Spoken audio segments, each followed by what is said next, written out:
I don't get it, man. I know you're at work, but you answer my goddamn call when I call you, because a lot of times, I have some good things that I want to tell you, and I miss your beautiful voice. I miss how white you are, I mean, the white tone that comes out of your voice when we're speaking, so pure. You're a pure-blooded white man. I love it. All right. Anyways, I miss you. See you later. Bye-bye, then. Feel like we could be actors. I don't know if you ever really think of it. I think we could seriously be actors. I do. Successfully, too. Well, this is probably going to end soon, so just wanted to say hello. I will talk to you later, man. All juiced up, ready to go to the gym. I see. Look, bye-bye. Now me, as of late, my workout partner and me have been compared to Viking brothers, is what they call us for some reason.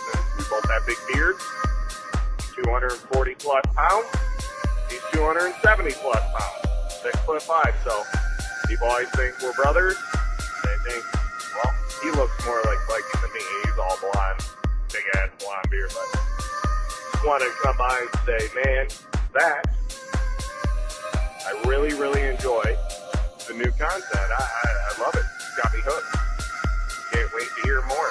I need to update you on my physique. I'm just getting swollen big. So, with that being said, I will talk to you later. Death of White. Bye. And on this long drive home in traffic where I almost have 19 panic attacks and I road raged about 32 times, right now I am contemplating over the past 48 hours, I've had about 4 hours of sleep. I went to the gym yesterday, had a pretty good session. But right now I think my central nervous system is telling me that I cannot go in and squat today, that I need to take a rest day. I hate it, but I feel like I need to listen to my body. And I feel like if I go, although I will feel better for just going, I know my capabilities right now and my strength is a little bit down today. So, instead of disappointing myself, I think I'm just gonna sit on the couch and I might eat about 8 peanut butter and jelly sandwiches. Take a nice rest day, go to bed early for once, Anyway, I just wanted to update those details for you and just say I love you, man, and miss you. And hope all is well, and I look forward to speaking with you. Bye-bye. Hello, Death. I'm going to call you up every fucking day. Just so you know, I will do this. And I don't care if you answer or not, because I am talking to you through voicemail one way or another. You listen to it. You listen good. I just got done with work at that shithole Ford, a.k.a. shithole of America. The absolute shithole place to work for. I would probably be happier working at Wendy's, to be honest. But I am grateful for it, so I don't care. Whatever. Anyways, now that my back's hurting, I gotta go pick up the kids. And I gotta go to the gym. And they're coming. They're coming too. I keep on getting boners all the time. It sucks. But I'm using them on women, so. Alright. Good night.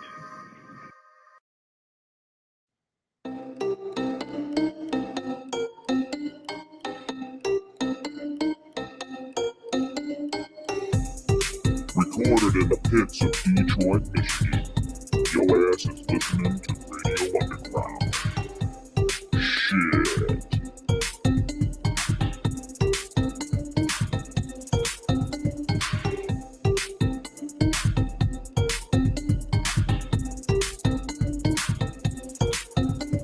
Radio Underground, episode 216. We did not send any inappropriate messages to teens. Not yet. Except Joseph, but that's just talking about parties. There's still like 2 hours left in this day, though, so we didn't. Yeah. So, it's Oh, yeah, I guess Joseph would count, wouldn't he? Yeah.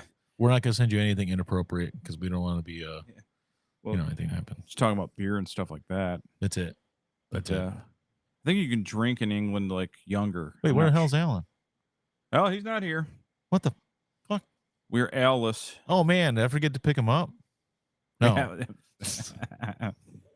No, Alan's not here. We don't know why. He was really secretive about it. He didn't Wouldn't tell us anything. I think it's a cult thing, but it's taking over his life. Suddenly he's here half the time. Yeah. Then he's talking about moving. Yeah. He's like, abandoning us. He's being I don't know what broken apart from us. Por qué? I don't know. ¿Cómo está, amigo? I've been using por qué a lot more since you said it like 3 weeks ago, cuz I don't know I don't know why. It's just always stuck in my head. I'm like, por qué? And people at work are like, what the fuck are you talking about? We don't speak that language. Yeah. They don't say that. So we is the week. Well, next week is 4th of July week, but so that means everyone's going to start fireworks tonight.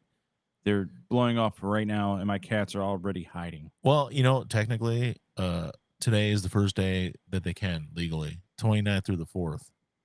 And actually, the law is so subjective. It's so stupid.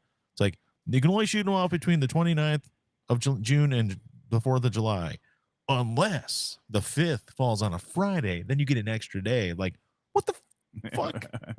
So my extra day off this week is also going to have fireworks in it. Great. Yeah, it's going to be awesome all week. It's a whole fucking week of fireworks. So they asked me if I was willing to come in and work on the 5th. Yeah. Which I said, I don't care other than the fireworks will be going all night and I won't have any sleep. Yeah. I have nothing to do on the 5th, but I'm not going to have any sleep. Just so you know, I'm going to be useless here. It's like, well, we just need 2 or 3 people here. So you're going to have nothing to do. No one's going to be there. It's nothing going to do. I'm going to get paid to do ass nothing. My boss already was off all week. He always takes this week off every year I've worked with him. Even at a previous job when I worked with him before, he took this week off.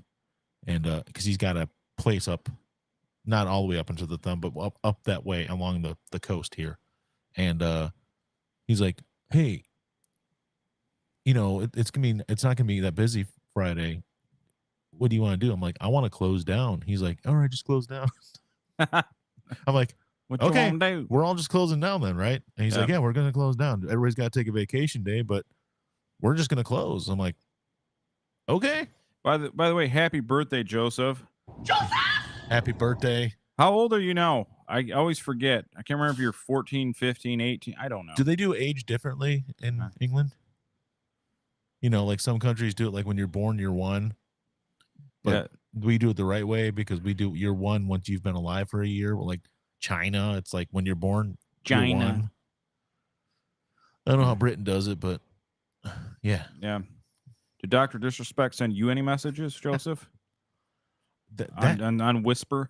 That is that what it was? I heard barely anything. I knew that there was people criticizing him, saying he said he didn't do anything wrong. Then all of a sudden he admitted it. Well, what it seems to me, they use the metric system. That's right. It's so he's not 15 or 16. He's whatever the metric version is. There's an NDA signed. Yeah. It must have just been messages because he's not in jail. Yeah. And it was 2017, so he'd have been in jail by now. He's 20 meters old. 20 meters. But it looks to me like he just he found out that whoever he was chatting with was a minor. Yeah. But a minor, like a lot of people saying, a minor like 17 or minor like 12. Like, what are we talking here? Yeah. How bad of a pervert are you? And of course, we won't find out now because it's NDA. Yeah. So it just seems it kind of seems similar to the situation with Dave Ellefson from Megadeth. Yeah. Where you're just talking to someone. You technically have to show intent to meet with them, I guess, to get in serious trouble. Yeah. Yeah. So, That's so no, Joseph, I'll never meet up with you ever. And it's not quite the same well, it is the same subject. This ties in with that, but Until you there's an American Ninja Warrior guy that just got convicted of that because he was also messaging with somebody underage, and then also tried to meet up with them. So therefore, he did what he did. He went further than Dr. Disrespect would go. Yeah. And he's doing 10 years now. Wow. Yeah, that's a problem. I think he made it all the way to the top of the mountain there, American Ninja Warrior. He's pretty good. But Dr. Disrespect, you know what? I don't hate the guy, but I've never really been I know like Morgan was a big fan of him, watched him and stuff, but he hasn't had issues like this before. But it seems like he's had like all of a sudden he lost his deal with, was it Twitch? Yeah. Where he wasn't on Twitch anymore, and he's like, "Oh, it's all them." Was it? Well, I think all of this happened around. He willingly admitted to cheating on his wife. Yeah, that was back, and this is around that time. Okay. Oh, so I think okay, he must have just went on like a wild thing where like, hey, I'm where he's just getting popular, Yep. getting stuff thrown at him. He's like, all right, I'm taking it. You can't do like Kip Winger anymore, man. No, you can't do the Kip Winger. No, don't do the Kip Winger. Yep. By the way, that meme's doing very well. I know. I noticed. I like I said, Doc's not Doc's not a PDF file. He's a displaced 80s hair metal singer. Yeah, that's all it is. It's like him, Motley Crue. Yeah. Aerosmith. He's just like one of them guys. He's just born in the wrong time period. Exactly. If this is 1977, no one would care. No one would care. Or Ted Nugent. I could go on forever. Yeah. We've talked at length before about how Steven Tyler conned parents into signing over parental rights of their child to him. Yeah, you guys think Doc is bad? Look up 70s, actually not 80s. Some 80s was a little bit. Yeah. But look up 70s rock stars and what they did. And it makes Doc look like nothing. Like nothing. Not that it makes it right. No, what he did's wrong. In comparison, though. 100% wrong. Yeah. 100% wrong. Disavow. Bad. It's horrible. Horrible thing. Horrible. But they were way worse in the 70s is what I'm saying. But what was this minor wearing? No, I was kidding. Yeah. If you, but seriously, the FBI is going to kick in the door now, aren't they? You're talking about minors. No, I was talking about West Virginia miners in the mines, coal miners. Yeah. Give me your phone. They're gonna give me your phone right now. Read "Walk This Way," the biography of Aerosmith, and read what Steven Tyler did to get this girl to go with him. Yeah, the lengths he went to. It's pretty bad. Yeah, it's bad. And now it's like 40 years later, everybody's like, he's a rock star. Don't worry about it. It's great. I love him. He's in the Rock and Roll Hall of Fame. And whatever. Yeah. That's what it is. Things were different time period for sure. The lesson is don't diddle kids. Yes. That's been our message all along. Don't F kids. Don't fuck them. Joseph said, it seems like it would be a hard thing to it doesn't seem like a hard thing to do. Yeah. I mean, yeah. To not do. Just don't do it. DFK. Yeah, don't fuck kids. Joseph said, big ups and respects, brothers, and I'm age of consent in the UK and the age of drink beer in Germany. But sadly, not. He's big. I can't. Yeah. Got it, Joseph. And next year I'll be able to donate blood. Broskies. Okay. That's good. You should donate blood. I've done it before. It's been a long time, but I've done it before. Yeah, there's always so many weird rumors about Europe, the drinking age. If you could see over the bar, you're in. I remember that one. Yeah. Or if you could see then I heard, what was one I heard? If you go to Sweden, the reason dates are awesome, but it's harder to get a date because they factor in that they have to have sex with you if they agree. So if a girl I remember hearing that thing and that was true when I was like 15. I was like, oh, so if you get a date, you're in. Yeah. You're getting blown. Exactly. Sex mandatory. All that would mean here is you'll never get a date. Yeah. You will never ever get a date. And that's unless you're like, I never heard that one, but that's interesting. It's an interesting concept. Yeah, if you get a date in Sweden, you're getting fucked. Well, and they all look chicks. like the bikini team too. So yeah, I mean, there's that. They all look like that Swedish bikini team. You know, look at the girl from Ace of Base. Yeah, Both of them. One's dark hair, one's blonde hair, Mhm. and they're both equally good looking. Yep. Yeah, that's the way it is in Sweden. All of them. No uggos in Sweden. Very few. Very few. They And they're just- probably not pure Swedish. They've had to survive harsh winters. Yeah. Yeah, that's true. They could have like, when you get like the wind burn and stuff and it scars your face permanently. But we have to also address the elephant in the room about Twitch in general. Yeah.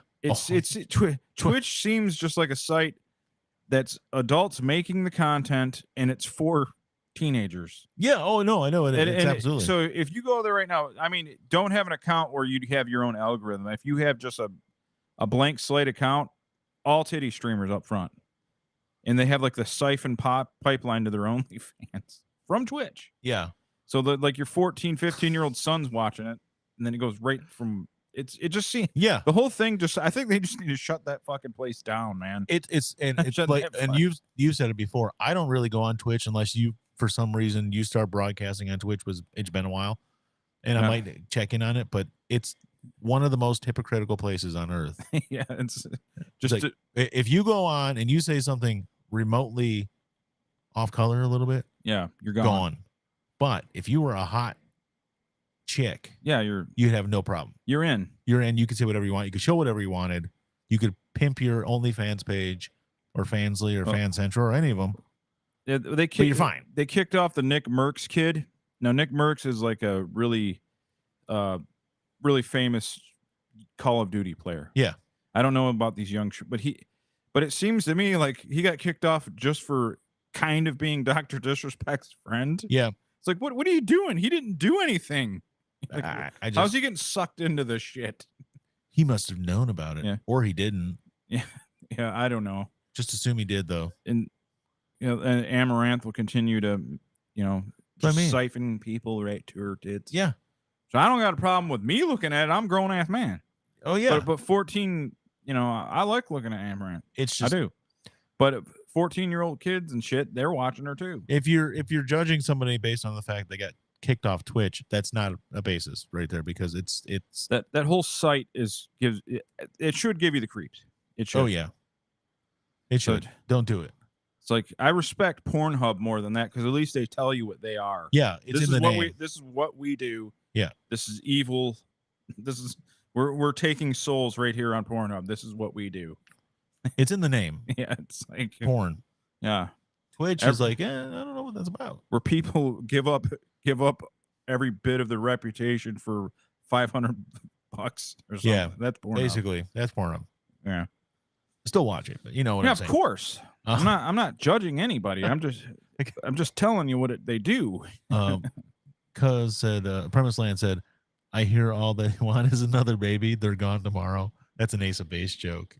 I have friends on Twitch and plan on streaming myself. Actually, you have streamed on there before. Yeah, you have. Yeah, I've seen you on there, and I've been on there. Again, it just seems like the idea of it. Yeah, like of how they make their money. Like, there's no. If there was uniform rules and regulations for everybody, it would make more sense. But it's not. You can basically it's either it could be the Wild West or it could be Nazi Germany. Yeah, all in one day basically on Twitch. Yeah, they this person gets in trouble, that person don't. Yeah, just like and it's not necessarily even just hot chicks versus regular guys. It's just it doesn't. It's like it seems kind of randomized who gets in trouble and who doesn't. Yep. But it's mostly hot chicks versus regular people. Yeah. It's mostly the hot chicks who get away with everything. They get away because they draw the money. I get it. But sex sells. Yeah. They draw the money. Yep. That's what it's all about. Money. But I think old Doc, he's probably done for. I hope he saves some money. Yeah. I hope he'd save some of it. And I know he's making some bank. Oh yeah, he was. And then he's out there like hanging out with the 49ers and stuff. Yeah. Those guys are like, just delete those pictures, man. Please just delete them. Nazi cowboys. Actually, that'd be pretty cool. Or what about this? Nazis that live on the moon. I'm just kidding. They made a movie about that already. Oh, yeah. Iron Sky. But it's called NASA. Who do you think invented the rockets? That's true, actually. Yeah. Warner von Braun, dude. We know firsthand because we have a relative who got in trouble for threatening that dude. Yep. Yeah, You sure like did. legit Secret Service shit. Got sent to the house. So hey, stop. He's a good man. I didn't say that. He's a good man now that he works for us. Yeah. It's funny how you can be a evil war criminal unless you're helping us fight. Yay. Then Hey, you're all right. Russians are doing it. Why But shouldn't you're we gonna do do it? you're gonna do war crimes for us. How about that? That's a movie created by Asylum. It might be, but it's one of their better movies. It's not like Atlantic Rim and shit like that, which is just a ripoff of Pacific Rim, but also 1/1,000,000th of the budget. 1/1,000,000th. 1 millionth. And that's It's like an they exact. basically it's horrible. This is like they got like such stars as Tretch from Naughty by Nature. Not the- because I hate you. Yeah, it's stuff like that. It wasn't a good movie. Iron Sky was great. So I'm just saying. Anyways, forgot what my whole point was before that. I got on to the movie thing. That's just about hypocrisy and Twitch Hypocrisy. stuff. Hip hop. That was about hip hop. I'm sorry. Hip hop and Tretch. No, it wasn't about that. I don't remember now. I lost it. Lost my whole train of thought. Doesn't matter. Transmorphers. No one's watching.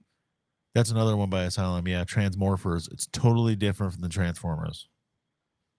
In fact, the biggest difference being the name. They just basically made a robot movie and said Transformers, no. Transmorphers, yes. It's horrible. Anyways, Doc sucks. Hopefully he saved money. Hopefully he saved money. And I think the reason his wife hasn't announced she left him because, again, all of this happened around the same time that he got caught before. So he probably told her, like, look, I did a lot of he probably told her everything or most of it. Yeah. Maybe not everything. Oh, yeah, I forgot to mention she was really young, too. I left that part out. Did I not mention that age? The Yeah. age gap? Yeah. It's a big age gap. I don't know how old he is anyways. but Chicks are weird, man. What the like when they'll be loyal and when they won't. yeah. I remember a friend of ours, Bobby, who's been on the show. Yeah. This is his neighbor, so it doesn't matter that I talk about this person. But he lived in that like apartment, not apartment, but like that house, townhouses. Yeah. Well, his neighbor was actually pretty nice looking, Sounds hot. and he said, "Yeah, she her husband did a doc, but did the meetup and everything. Oh God. And got caught, and she was like still waiting for him to get out of prison, and still like liked him and wasn't leaving him. Like what? Oh, that's He did a full Hansen, not just a doc. Chris Hansen. yeah, like it was Catch Predator type shit. Yeah, Chris Hansen. By the way, he commented on the doc thing. Did he? Of course. He's like, you should not be doing the messaging, and it's like, No, it's yeah. So that was funny. He's right though. You shouldn't be. Yeah. Or his show got ended because the guy killed himself. He's like, yeah, I'll be right out in a second. Oh yeah, the one in Texas. Yeah, he's like, That politician he got guy. caught, like, yeah, hold on, man. I'll be out in a second to face the music. It's Yeah, like- basically like, the film crew followed him to his house and the cops showed up at the same time and he basically just barricaded himself in the house. they heard the shot. Yeah. It was terrible. I can laugh at someone like that shooting themselves. Sorry. Oh, yeah. I get to. Yeah. I'm not laughing. I'm not laughing at someone that killed himself because they lost their job. Yeah. That's Though true. he was about to lose his job. He was about to lose his job, or somebody with some kind of mental illness besides pedophilia, a different one besides that. All of a sudden, just shooting their head off on national television. Yeah, I seen another funny one.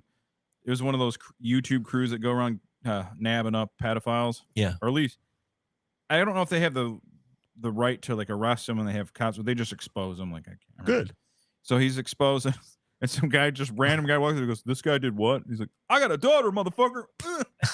It just hits him and knocks him out cold. He was so surprised it blew his mind. Yeah. You're so, yeah. That's good. Yeah. That sounds like an interesting show, though. Yeah, that guy cured his pedophilia. Yeah, he did. It's true. The only way you can. That's one form of conversion therapy. Start your rifle. He converted himself to dead. Cobaining. Yeah. So it's terrible. Hey. Oh.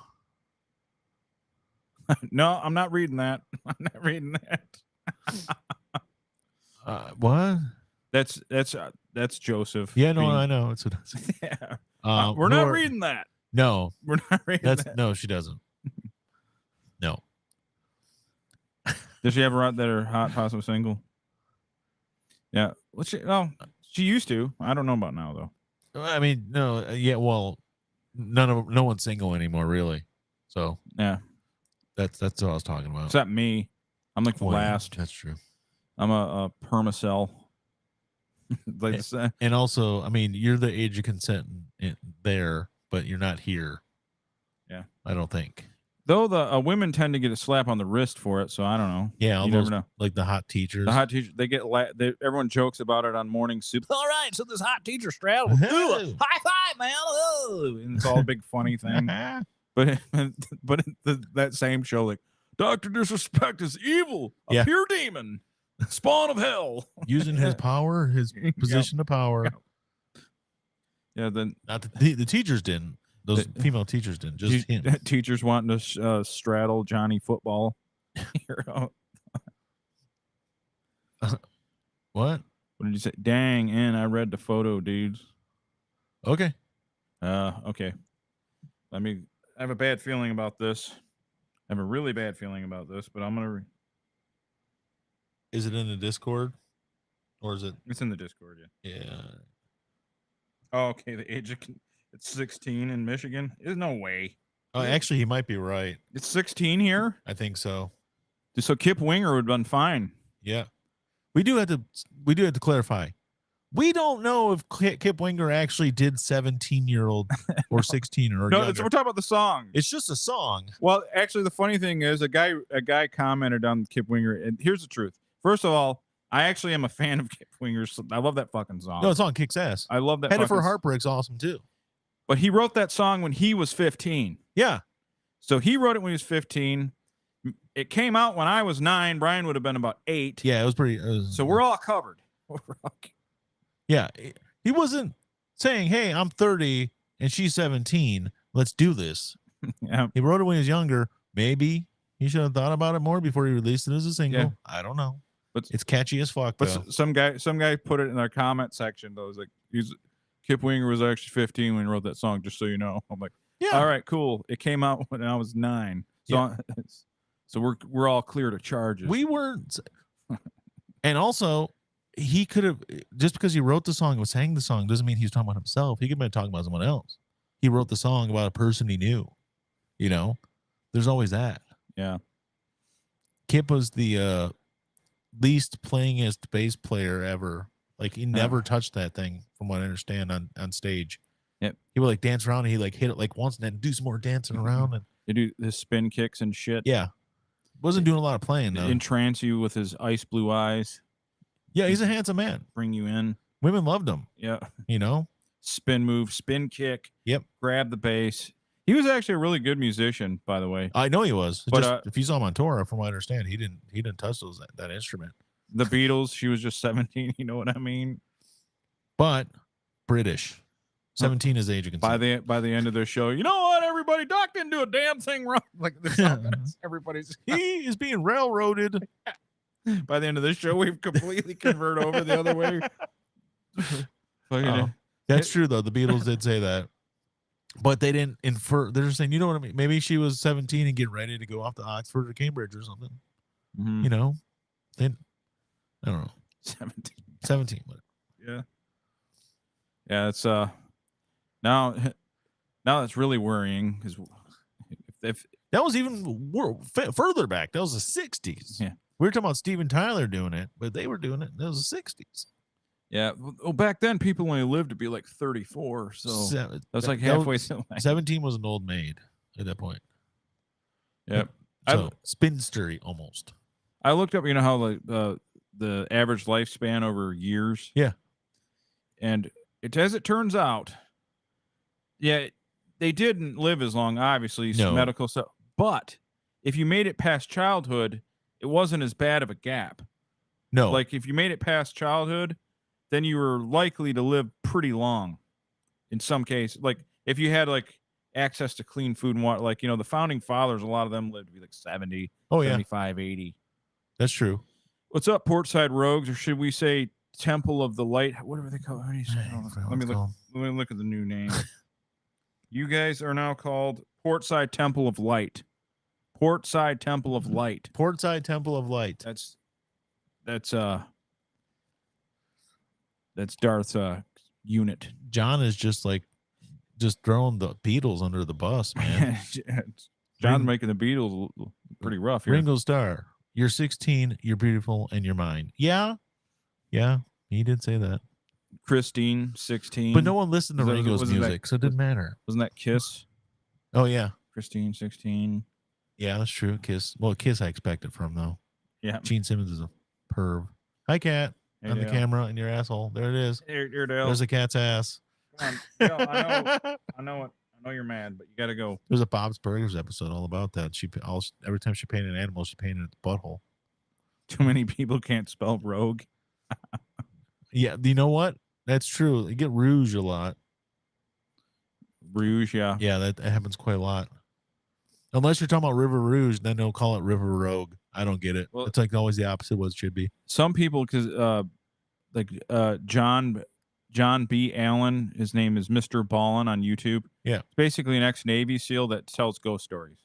Yeah. So he doesn't really do a lot of Navy. He does some Army ghost stories, but most his thing isn't military stuff. It's ghost stories. Yeah. But he uses his background to be like, hey, look, I kind of believe in this too, and I'm not a nut. I'm, Yeah. done the shit, whatever. His name was John B. Allen, and people called him Mr. Ballin so much, and That he just I'm Mr. Ballin. So it's the same thing with like Rogue. It's he just got tired of correcting people. No, my name's John B. Allen. Okay, Mr. Ballin. Or like, fuck it, I'm Mr. Ballin. Just Ballin. I give up. I'm done. I'm done with this shit. Jerry Lee Lewis did marry his cousin. I don't even know if she was 14, honestly. I thought she was younger than that. Jerry Lee Lewis is probably the worst mainstream example. That's really bad. Yeah. I mean, I saw the movie and everything, and I'm trying to find the actual age. I'm going to if I ever go on a cruise, Kip Winger's going to fucking 13. beat the hell out of me in front of everybody. Can't believe. Hey, Mike from Radio Underground, I know you. That'd actually be probably a pretty fun thing to do. Find a cruise he's on and be like, hey, look, this is what we said about you. And I need you to film him beating me up. Yeah. All right.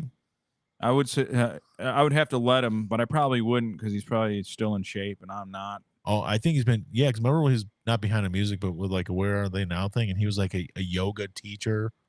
Yeah, he's like a master yoga person, and everyone does jiu-jitsu now too. Yeah. That's famous. So him and Ricky Rocket are probably black belt. Yeah, oh yeah, he'll wreck you. Beat the fuck out of me in front of everybody. Pretty sure he's in shape.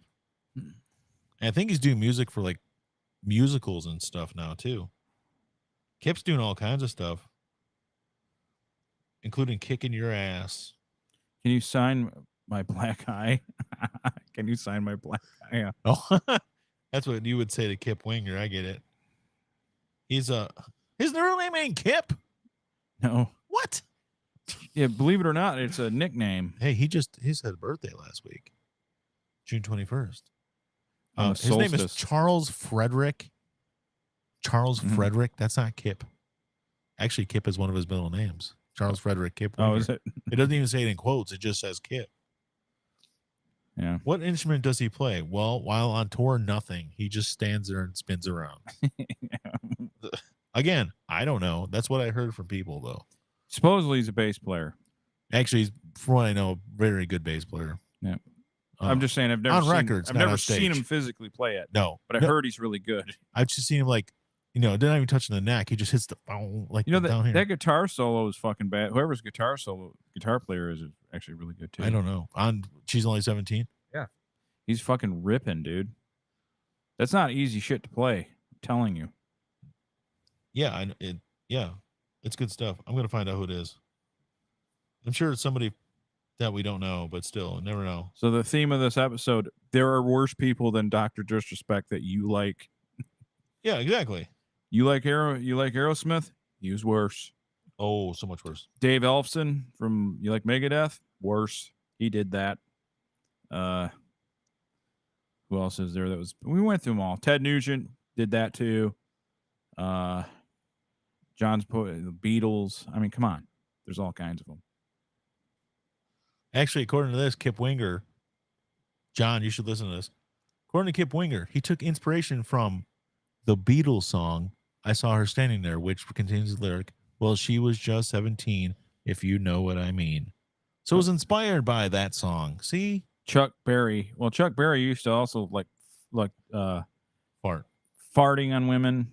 Yeah. He also liked I think it was Keith Richards that met up with him, and he had reel-to-reel footage, like his own reel, because back then there was no video cameras that weren't reel-to-reel. You had to get a reel-to-reel, and it was just girls pillow fighting on the TV, on the screen in the background, like it was CNN or something. Yeah. When Keith Richards met him, he said there's just hours of pillow fighting that he filmed women. Yeah, well, I mean, that's not technically nothing bad, but it's still weird. He had some weird kinks.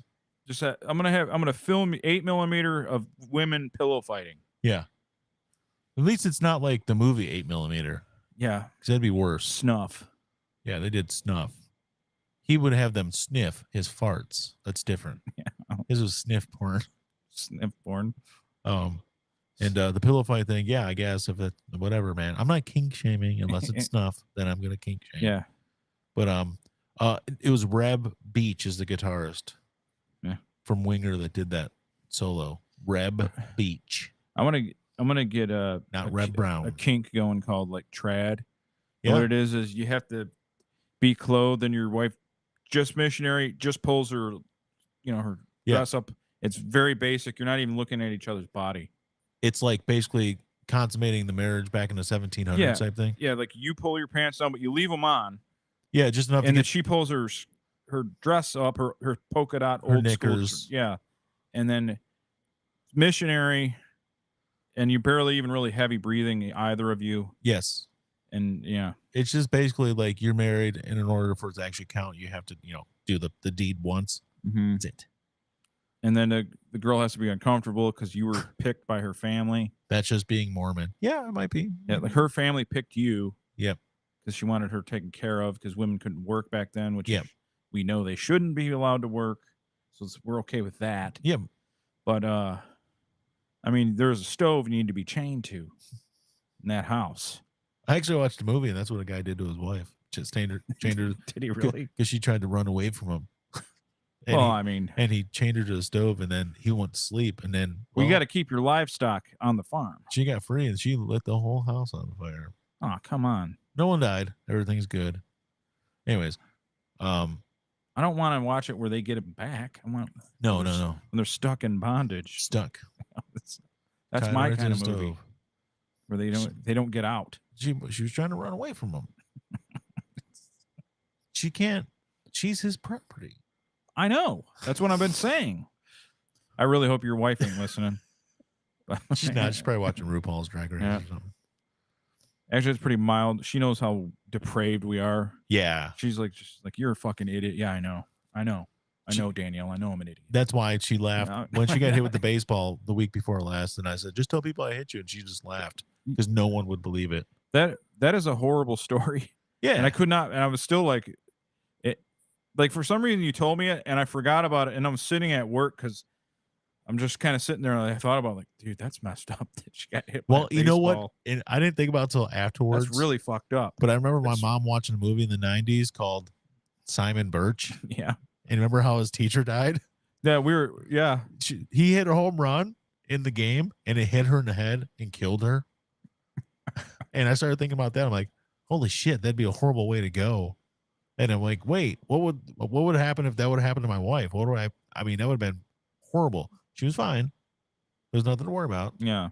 But I just started thinking about that movie, Simon Birch. Yeah. I threw a ball and it hit my fucking mom in the crowd when I was playing third base. Yeah. And a guy hit a ground ball to me, and I fucking threw all my might to the first baseman, our buddy Jeremy, who's left-handed. Yeah. And it went over his head into the crowd, and of all people, hit my mom in the stomach. Dude, a left-handed first baseman makes no bruise. sense, by the way. She had a big bruise.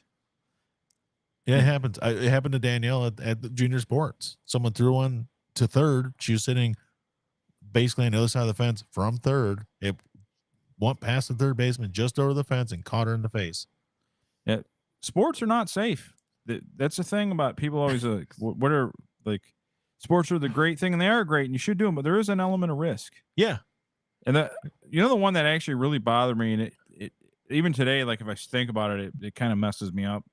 Like, there was a guy that slap shot at a puck in the crowd, hit a kid in the head. Oh yeah. And they're grabbing him, they're running him downstairs like a Sarajevo, where they got a bombed place and they're grabbing the kid and he's limp. Yep. It was like that. He got hit with a fucking puck.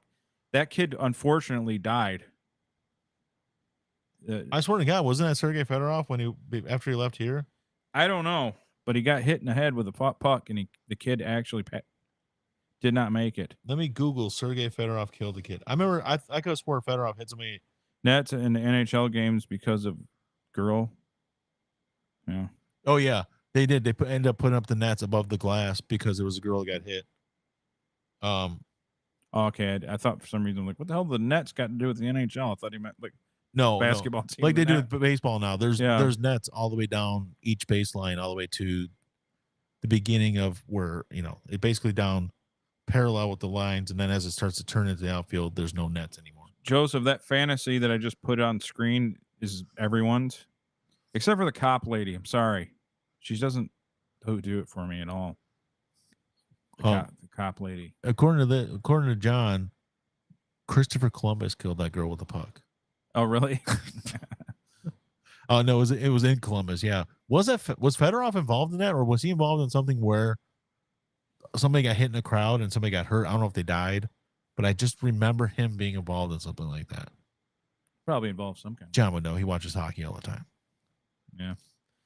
Well, I know that I seen one kid. They ran him down the stairs to get him to the and he did not make it. No, I guess I didn't. Yeah. Well, I forgot what I was gonna say. Highly unfortunate. Highly unfortunate stuff there. But remember the baseball one? There was Josh Hamilton threw the ball to the guy in the crowd, and the guy went to reach for it and came up short and fell over the wall and onto his head at the bottom of the wall and died. Yeah, I remember that. Yeah, that was a bad one too. And he felt bad about that. He actually went back. He had years of being clean from drugs and everything, because he was like the top pick. He was the number one pick, and everybody's like, there's no way this kid is going to fail. Yeah. And he failed because he got addicted to drugs, and then he got himself clean, and then was the MVP, home run king, a couple years, kicked ass, and then he did that. The guy fell on his face and died at the field, and he relapsed hard. I knew where that was going without even knowing it. Like that caused a relapse, didn't it? They didn't blame it. They didn't blame that directly, but it was like really soon after that all of a sudden he was on drugs. Sure as hell couldn't have helped. It didn't help. Yeah, I know that. Yeah. Yeah, I don't know, that fucking. I just. I can't think of anything worse, because you bring a kid to a sporting event and you're there just to, it's fun. It's great for kids, and then the kid gets hit with a puck. It's bad. Yeah, that's bad.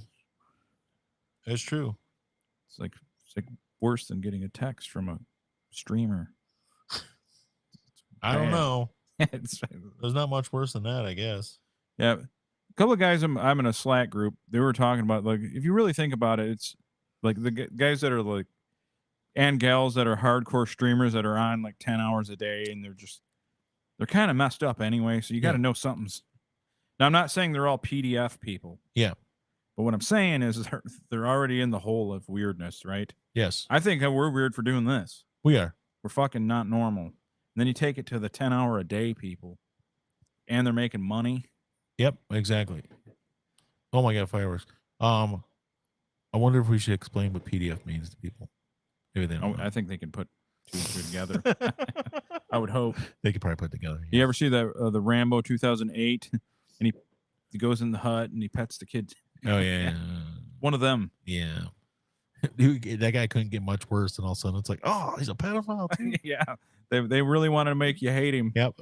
Just progressively worse. It's like, yeah, he sucks, but he's a victim of. He's probably a child soldier, and all of a sudden, then he starts doing other stuff. It's like, okay, he's pretty bad. Bayoneting babies and throwing them into fires and stuff, and then feed people to starved hogs, and like, oh, this guy is pretty bad, but Yeah. And then, all right, well, you guys don't think he's bad enough. Let's make him a pedophile too. He's horrible. They want you to want him to die. Yeah. Then at the end, he dies. Everyone's like, yeah. They gave you 4 or 5 really, really good reasons for that man to die horribly. Yeah. And like at the end, it's like a vintage Rambo movies. The last guy is trying to run outside. Rambo stabs him. Yep. Then Great- Rambo runs great an movie. atomic bomb. Yeah. Not an They atomic dropped bomb. World War II. Mine everywhere. It wasn't an atomic bomb. You know what I mean, though. Yeah. He outran it, though. Although he was running really fast. Stallone was booking it down that hill, mountain thing there. He's still ripped. He's 77. All natural. Yeah. He's 77 and he still has like visible abs. Ripped. Yeah. He's doing something right. He's like the Jack LaLanne of our time. Yeah, he works out a lot. I mean, I know he does the HGH and all that other stuff, but whatever. Oh, he's got a pharmacy behind him. Oh, yeah. Well, when he got caught, to his credit, when he got caught with growth at the time, he got caught with Yep. human growth hormone. He was like, he admitted, he's like, yeah, I take this stuff. It's like the fountain of youth. You need to take it. Everybody should take this stuff. And everybody's like, he's right, you know. Only problem is if you don't have his money and his access, Yeah. you can't get it tailored to your body to where, like, if let's say me and you just go to a regular TRT clinic, Yeah. we're just going to get like a standard dose that they think will work. We're not getting the customized. Yeah, you're not going to customize for your cells. So all of a sudden, like, you don't start growing tumors and shit because you're taking too much, Yeah. or it doesn't work because you're taking not enough. Yeah. Now all of a sudden, you got golf ball tumors in your fucking kidneys because you're. You're just taking random drugs for no reason that aren't really doing anything. I mean, it's TRT, but it's not. It's like when you go to a car lot, you're buying one directly off the lot. Stallone's going in, and it's being customized to whatever he wants.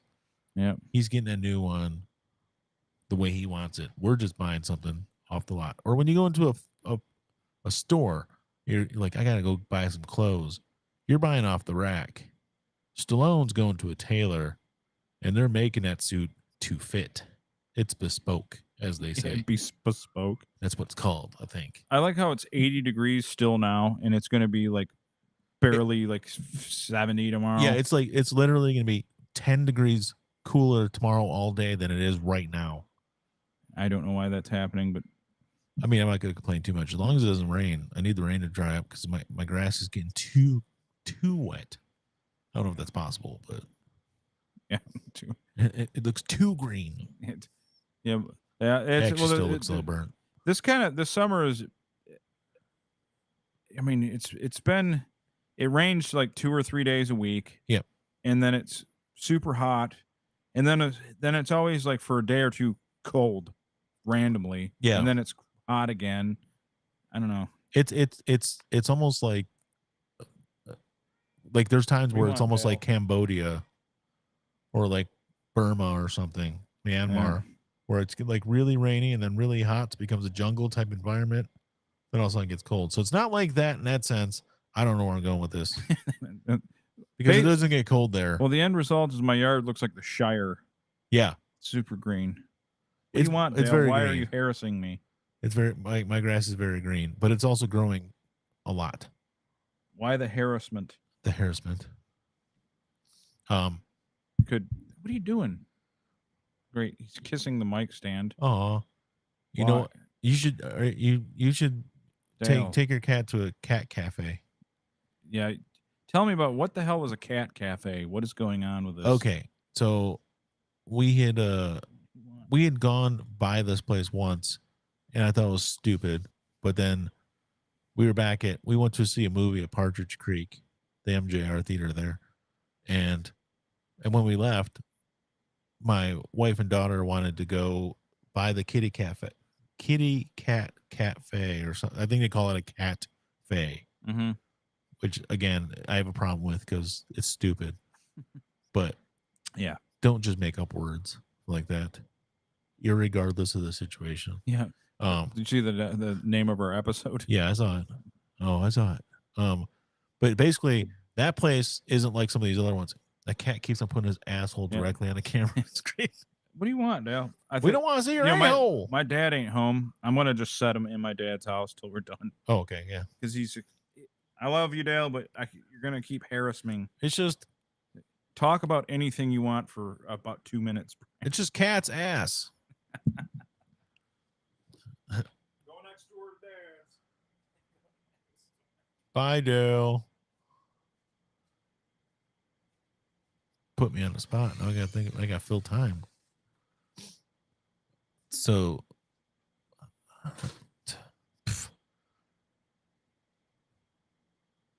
how about this weather we're having, guys? Yeah. This ain't awkward. Anyways, went and saw a movie. We went and saw Inside Out 2. It was pretty okay.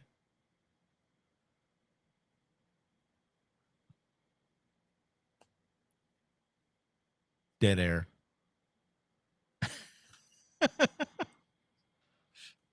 All right. I just told a thrilling story while you're gone. You missed the entire thing.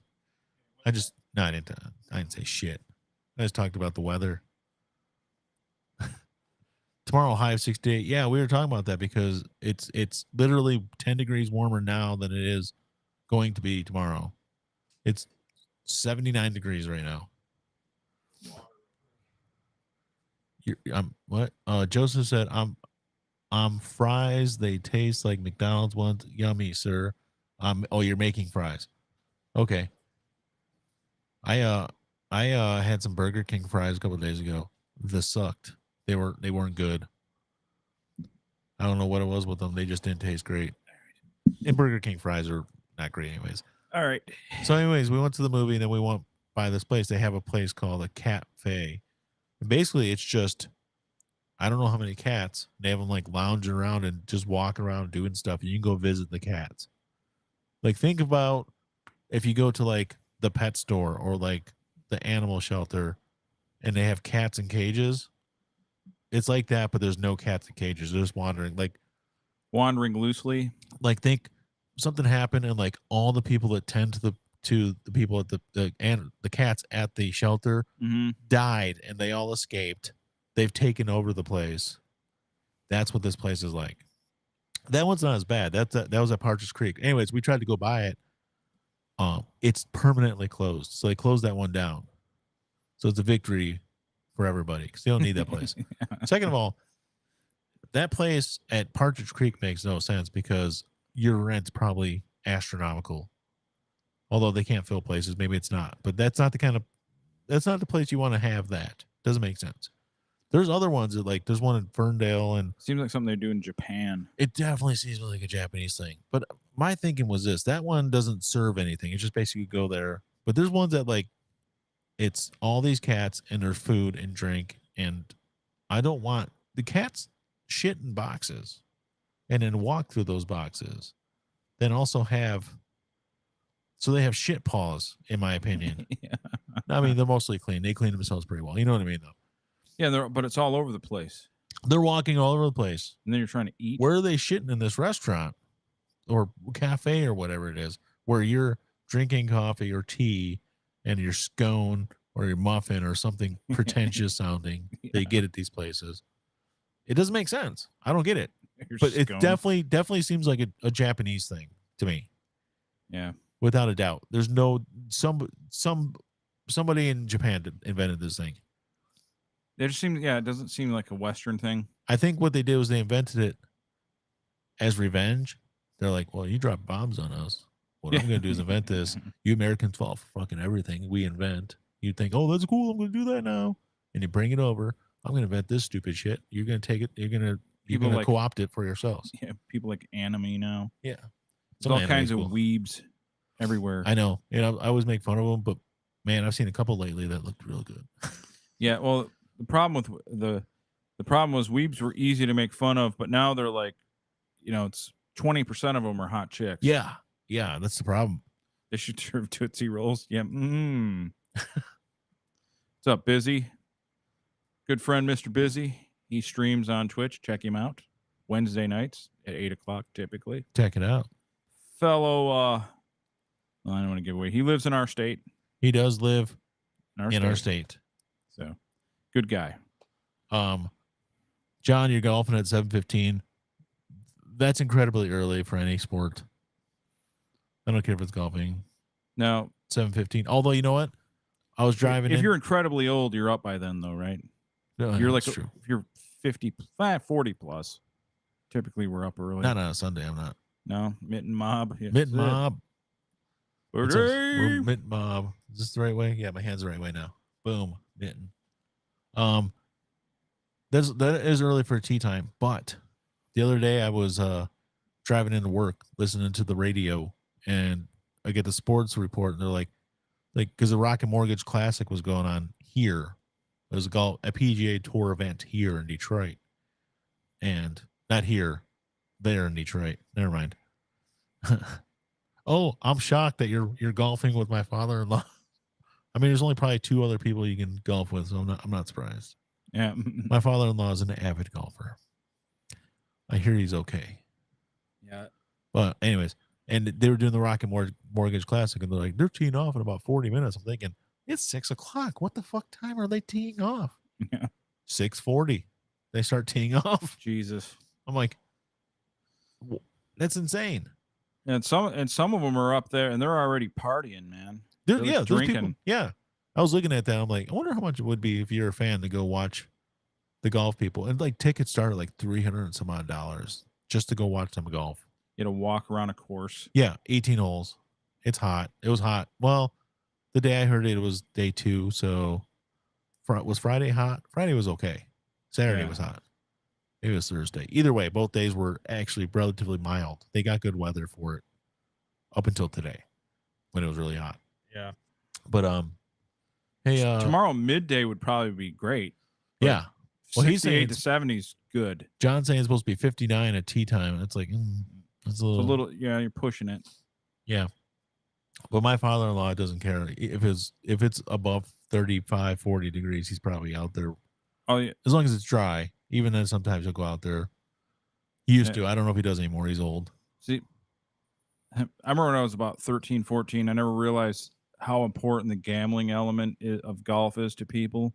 I'm not even a golfer, but remember that little 9-hole course over not far from here in Fraser? Yeah. And I wasn't even a golfer at all. I never have been. I'm terrible. Yeah. I'm the worst I've ever known. I'm pretty bad. You have a bit of a shank to your drive. And we're playing with this dude. He's like, hey, can I get in with you guys? Like, yeah, sure. No problem. You know, I was a teenager. He seems super old, but he's probably like our age now, like in his 40s. Yeah. And he played around with us. He said, you guys want to play another round? I'm like, yeah. He goes, you want to bet on it? I'm like, no. No. I'm like, I'm a kid. I'm like, no, but our one friend, Joe. Yeah. He was like, yeah, sure. And they played for money. Like, it's like, wow. Playing. I mean, it wasn't much money, $10, $15, but no. Basically, the winner paid but it was just for who paid how much to do a round, whatever you pay. Oh, okay. But the guy was so into gambling that he had to gamble even for that just to do something. He had to do some sort of. He needed his fix. He needed some sort of gamble. Something had to be on it. He couldn't just play golf. He had to put a little something in it. And some people just can't do it without it. That's probably how it makes them. That's what gives them that competitive edge in their head. Like, I need it. I need the fix. Gambling is what makes me walk away. I'm like, I'm not giving you any money. I don't care if I'm one of if like something comes up and I'm like really good at this thing, and somebody's like, you want to bet on it? I'm like, no, I don't. No, I do not, because that right there will make me nervous and I will lose. I gambled once and I lost $20, and I was like so heartbroken that like how easily I lost $20, and it's when that $20 was mattered to me. I was like 17, and I was watching the home run derby. Oh yeah, and it was Frank Thomas versus Albert Bell, and I was in my cousin Chad in Kentucky was like, I'll bet you $20 that Frank Thomas wins. Like, no, Albert Bell, he's from Cleveland. I've seen him play at Tiger Stadium. Nope. Albert Bell's gonna win easy. Well, Frank Thomas won. Yeah. In the home run derby, and I fucking lost $20. $20 was a lot of money back then. Well, especially the back then, like, 25, 30 years ago almost. Yeah, and I wasn't working or anything. I was like down south. It was like your vacation money. Yeah, I was like $20. Fuck, man. Damn. It's like I'm gonna have to rob somebody to get this back.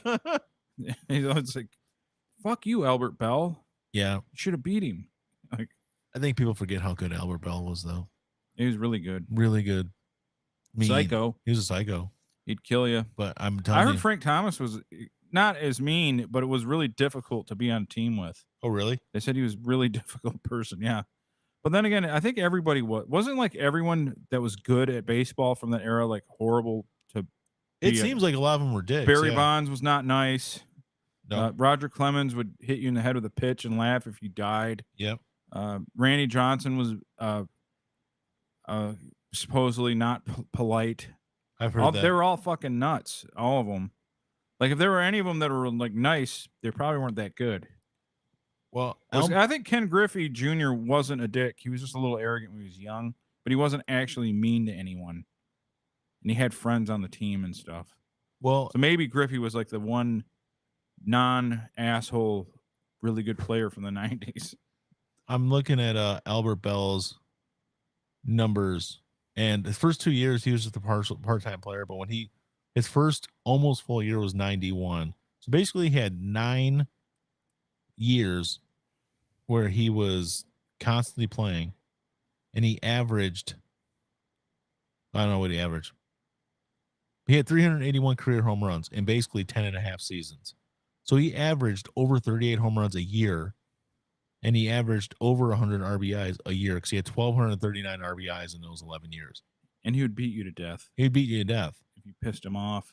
And basically when he stopped playing, it wasn't like he was like super old. He was 33. He probably just got sick of it. And that was a down year for him. His final year, he only hit 23 home runs and 103 RBIs. He's probably someone that retired just because he was annoyed with everyone. Like, I don't fucking want to be here with any of you anymore. Yeah. His Like, career batting average just fell under 300 because of that last season. I consider anybody that hits over 20 home runs still good. Yeah. And he probably could have hit 20 home runs for another 5-6 years. If he had played for the last 11 years. If he was only 33, unless he got injured, I don't know. I mean, maybe he still played 130 games that last season. So if he was injured, it wasn't, I don't know. Never heard anything else about it, but he's a hell of a player. He's a dick, but he's a hell of a player. Yeah. If he played now, if he had played like from 2013 until now and just decided to hang it up, his numbers would be good enough. They'd be like talking about Hall of Fame. Oh yeah, sure. But back then, that's nothing. Because now it doesn't matter what you bat. Average doesn't matter anymore. You could bat 220, but if you hit 35 home runs, yeah, you know, you can be in an all-star game. 240, 245, 250, and 35 home runs, you're in an all-star game. Yeah, if you're Rob Deere. Yeah. Remember that Rob Deere would be in a Hall of Fame, or not Hall of Fame, but he'd be in an all-star game. Yeah, Rob Deere, his thing was home run or nothing. Yep. There's guys like that back then. By the way, that dude, like, I don't know. It was between him and there's 3 guys that I seen hit the ball so fucking far it freaked me out. Yep. Rob Deere was one. Oh yeah. He crushed him one time. Yep. Cecil Fielder, obviously, but Jay Buhner one time. Oh, Jay Buhner was so violent. He fucking hit one and it bounced off the roof. But now I know people have cleared. Cecil Fielder cleared the roof. Yep. Mickey Mantle cleared the roof. There's been guys that cleared the roof at Tiger Stadium. Yeah. But Jay Buhner hit it, but it hit hard. Like it didn't just hit it and like kind of slowly bounce on it. And yeah, it fucking like hit. You know, it's like it was like a line drive, but 150 foot in the air or something. It was absurd. If it wouldn't have clipped that part of the roof, it probably would. If the roof was 10 feet lower, that thing would have kept traveling. That would have been a 600-foot home run. Yeah, it was ridiculous. Massive. His power was absurd. Yep. Kirk Gibson, yeah, another strong guy. Kirk Gibson, yeah. He cleared the other roof, which was not as far, but still a good. Pretty nice. Yeah. Kirk Gibson was a very powerful guy. But yeah, that's what I'm saying. It's different now because they don't care about average, and to me that I don't get that. I don't watch sports as much as I used to, but it's funny seeing how like things have changed. Like they don't care about average like they used to, and then in football, they don't have like running backs aren't featured like back. Like a good running back, was like a big fucking deal. Like in some cases, they outshined the quarterback in the 90s. In some cases, yeah. Oh yeah, they exactly. But Absolutely. nowadays, it's it's not that way. It's not at all. You could be the McCaffrey, the guy in fucking 49ers and good looking white kid, and he's still, he's not. He would have been the biggest fucking thing in the world in the 90s. A good looking white kid that can run. He would have sold the most jerseys, everything. But it's not. I don't know. Backs aren't featured like they used to, and I didn't know that till I watched. I was like, hey, that guy's pretty good. No, that's absolutely true. They in fact somebody signed a. And do fullbacks even exist? They do, but that's the thing. Anybody coming out of the backfield now, you can't just run. There's no, you're not allowed to. You got to be able to catch too. They always have people coming out in the flats and catching now from the backfield. So you gotta be that two-headed monster. You gotta be able to, hit the hole, knock people out, and you also have to be able to catch the ball. If you don't have good hands, you're probably not going to make it. Yeah. But as far as even fullbacks now, if there is, I can't think of one, a traditional fullback in the league, they're the same thing. They got to be able to catch the ball. Okay. So like the only guy from our era that would have been like a Thurman Thomas type. Yeah. Someone like him is Thurman what Thomas. they're looking for now. Yeah. Yeah. I mean, you can be big and strong. Like Derrick Henry is like built like a fullback, but he's just a pure running back. Thurman Thomas had hands. He was known. Oh yeah. That was the thing with people, because Barry came after him and they ran parallel careers, and Thurman was really good, but people would often point out that Thurman Thomas got more overall yards than a lot of them throughout that period because he was one of the few that could catch the ball. Yeah, it's true. I can't remember which college coach said that. It's funny because Thurman Thomas graduated. Mike Allstott graduated the year before Barry. They went to the same school. It was like Barry is the backup. Yeah, Oklahoma State. It was Oklahoma State. So maybe it was Barry Switzer that said it. Is like they said, whatever you do, don't injure Thurman Thomas because they didn't want to face Barry. The bacup's even worse. Yeah. But Thurman Thomas was an all-pro. Thurman Thomas was a great back. He's a great back, and he could catch the ball. I'm trying to see some running back contracts to see what somebody got signed the other day, and it surprised me they got that much money. You guys see how much Mike Allstott's let himself go at 50 years old? Yeah. He looks terrible. Horrible. He's visible abs, and he's like 240 pounds still. Son of a bitch. So instead of like, he used to play at like 252 or something. He lost 10 pounds, just cut. Yeah. Oh, that's what it was. They gave McCaffrey more money, but they did it all as a signing bonus, so it doesn't count as much against the salary cap. So he's only making $6 million a year, but with the bonuses they give him, it's like it works out to like 16. So he's getting a $10 million a year bonus. That's how like, oh yeah, he's only getting paid $6 million. That's how San Francisco stays so far under the cap. Yeah, even though they have signing bonuses like crazy. Yeah, there's a lot of them getting that though. Receivers are the thing now. Everybody, well, quarterbacks I should say, but there's always a way for them to around that stuff. They want to keep people. They just and that's the thing. Anybody that gets a new contract, they have every time they like Amon-Ra St. Brown was the highest paid receiver. He got his contract extension, which doesn't even take effect until after next year. So they basically were able to defer the money. So anyways, it doesn't matter. He was like number one, and then all of a sudden like, well, he can't be number one too long. And then a month later, Justin Jefferson is the highest paid. So it's like it's constantly, even if you're number one today, you're not gonna be number one tomorrow. Remember Gary Sheffield throwing a fit because he couldn't. He signed a contract, and then the next year there was like two players worth more money. He's like, I can't play for this bullshit money. It's like, you're not. They did it after you. You can't always be the top. Yep. There's no one that has a contract that says no matter what you'll be the tops. No one's ever going to give you that contract. Sorry, man. Right. Now I know the Boston Celtics 1 year gave Bill Russell $1 more a year salary than Wilt Chamberlain, just so they could be like, you're going to be higher paid than him no matter what. Yeah, you probably that's something. But they did. I mean, they did it 1 year. I don't know about if it carried on. The numbers go up, especially NFL. Oh my God, the salary cap jumped so much this last year. I don't know, and it's probably going to do the same thing again. It might not actually because lost a big lawsuit for the Sunday ticket thing. So I don't know how much it's going to go. Did they really? Yeah, they lost. Like it was a class action suit, and they lost, and it's like a $4.7 billion lawsuit. So I don't know how they're going to pay that. Well, they can afford to pay it off, but Yeah. How are they ever going to find the money? I don't know where it's going to come from. But it might affect salary cap. Of course, they're going to appeal it, so they're never going to pay it. Yeah, that's how you get around everything. Appeal.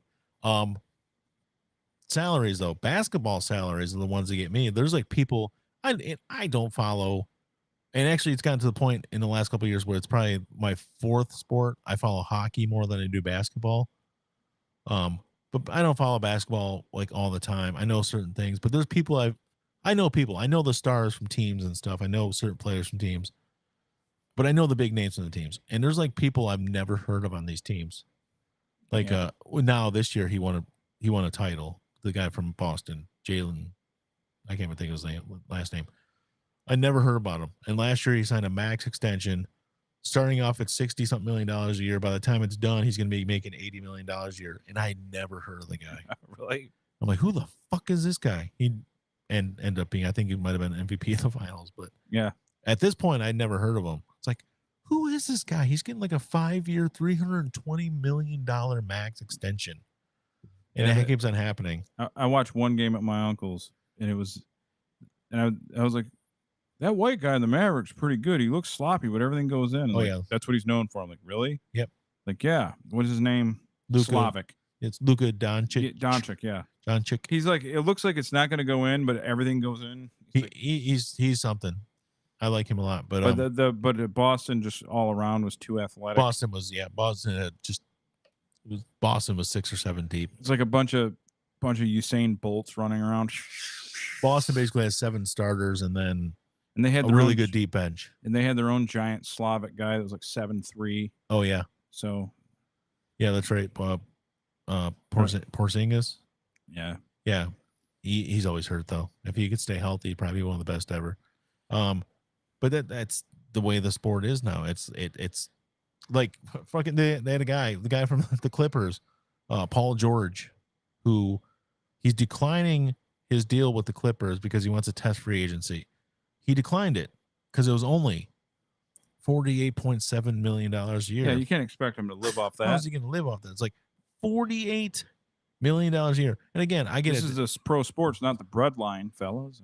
And basketball paying those kind of salaries, you're only paying a couple guys that much money. And your team's what? They got up to 15 people on a team of basketball. It's not like you're paying a 53-man football team. Yeah.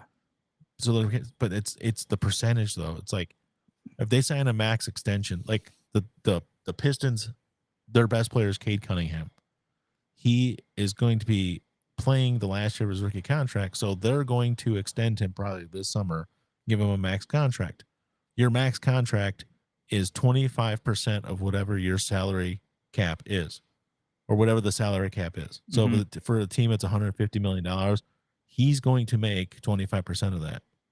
And it's more than that because basically whatever they're going to sign him for. And again, he's never played a full season. Cade Cunningham has never played a full season for the Pistons. He played 62 games last year out of 82. Injured. He's good. He's talented. He can play. I mean, he still averaged 22.5 points, rebounds. He's good. They're going to have to max extend him. 4 years, $226 million. He's going to make over $50 million a year. And he's never played a full season. It's crazy. It's inflation, crazy, man. I guess. He can afford a Big Mac. Well, like Jim Cornette said, the ratings are down and everything, but they're still paying people, and I don't know. If they're going to pay it, you might as well take it. Yeah, he'd be stupid not to. I think that sports, even if ratings are down and like the crowd, it's such a thing with the owners that they want to own a sports team that it'll always kind of be a thing because they don't make money. A lot of times they lose money on owning a team. They just like to say, "Hey, I own the Kings." Yeah, they just want that status. Yeah, I get it because they're worth. If you're worth $5 billion, who cares if you lose? $50 million or something. They don't give a fuck. No, not at all. They're just here's my draft horses. Yeah, like they don't care. I own them. Look at them. They run around for me. I'll get them to trample you if they piss me off.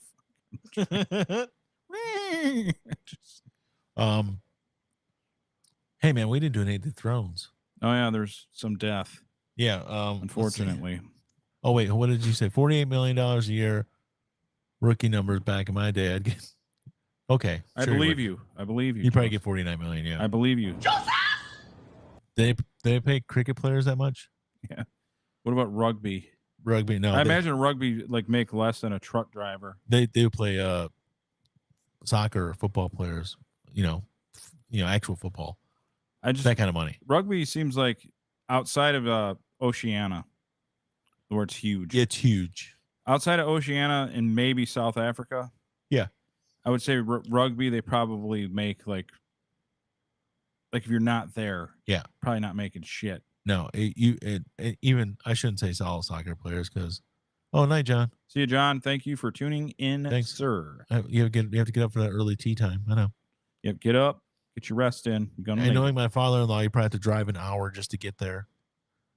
Maybe you're playing someplace close. I doubt it, but probably not.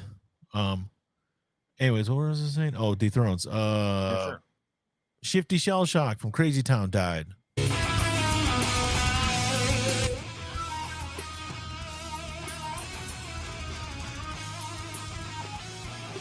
Which is kind of not surprising, but not being disrespectful. But I thought he was at end stage addiction like a long time ago. Yeah, you and I were.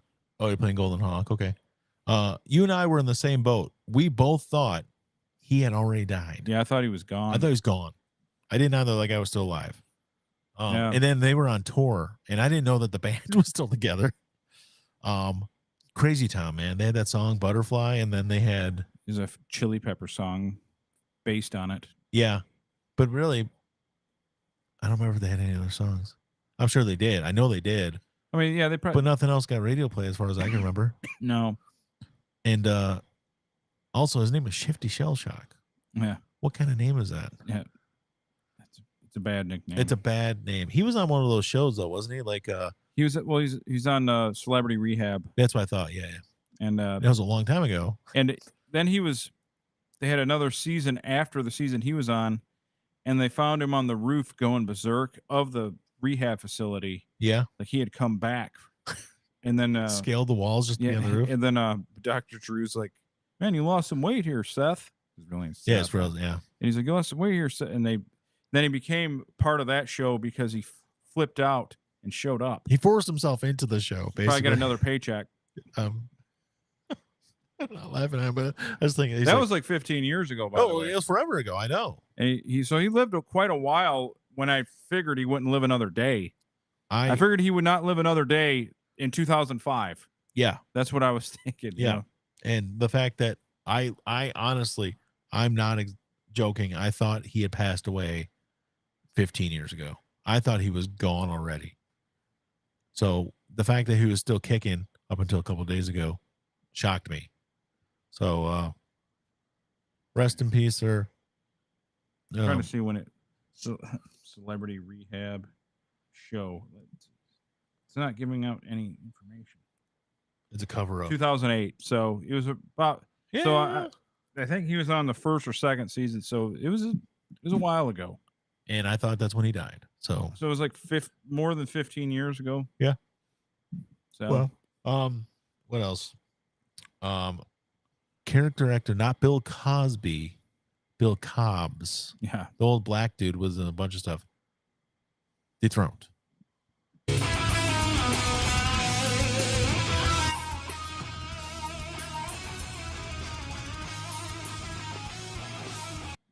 I tried to find out exactly. I had to check to see that he wasn't Grady from Sanford. He was not Grady, no.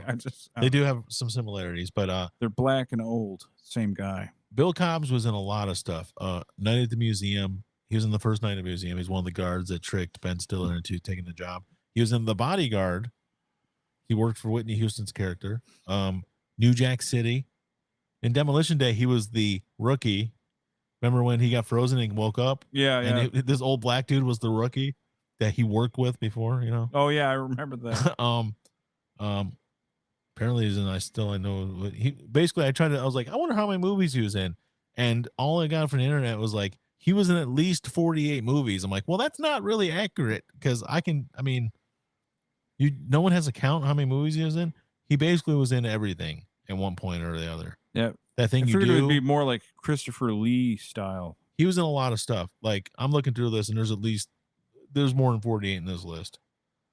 Hudsucker Proxy, That Thing You Do, The Color of Money, First Kid with Sinbad. He apparently is in all three of the Night Museums. I don't remember that, but okay. Air Bud. He was in all kinds of stuff. He was in everything. Air Bud. Good character actor, always decent and stuff. Everybody loved him, of course. He's in The West Wing. I never watched that, but I've heard of it. All kinds of different stuff. Bill Cobbs, rest in peace, sir. You're a fine actor. You weren't Morgan Freeman, although some people thought you were. Yeah. Or Grady. Or Grady from Sanford and Son. There's both. Honestly, those aren't. You shouldn't be offended by that. That's pretty good. That's good company. Yeah. Grady was a fine actor. Grady was actually one of the funniest side characters there were. Yeah, absolutely. And then obviously Morgan Freeman's legendary. So if people think you're him, just go with it. Mm-hmm. Rest in peace, Bill Cobbs. That's right. All right. Who else died? Anyone else died? Any death? This one kind of bummed me out too, because I was a big fan. Death, yeah. Martin Mull dethroned.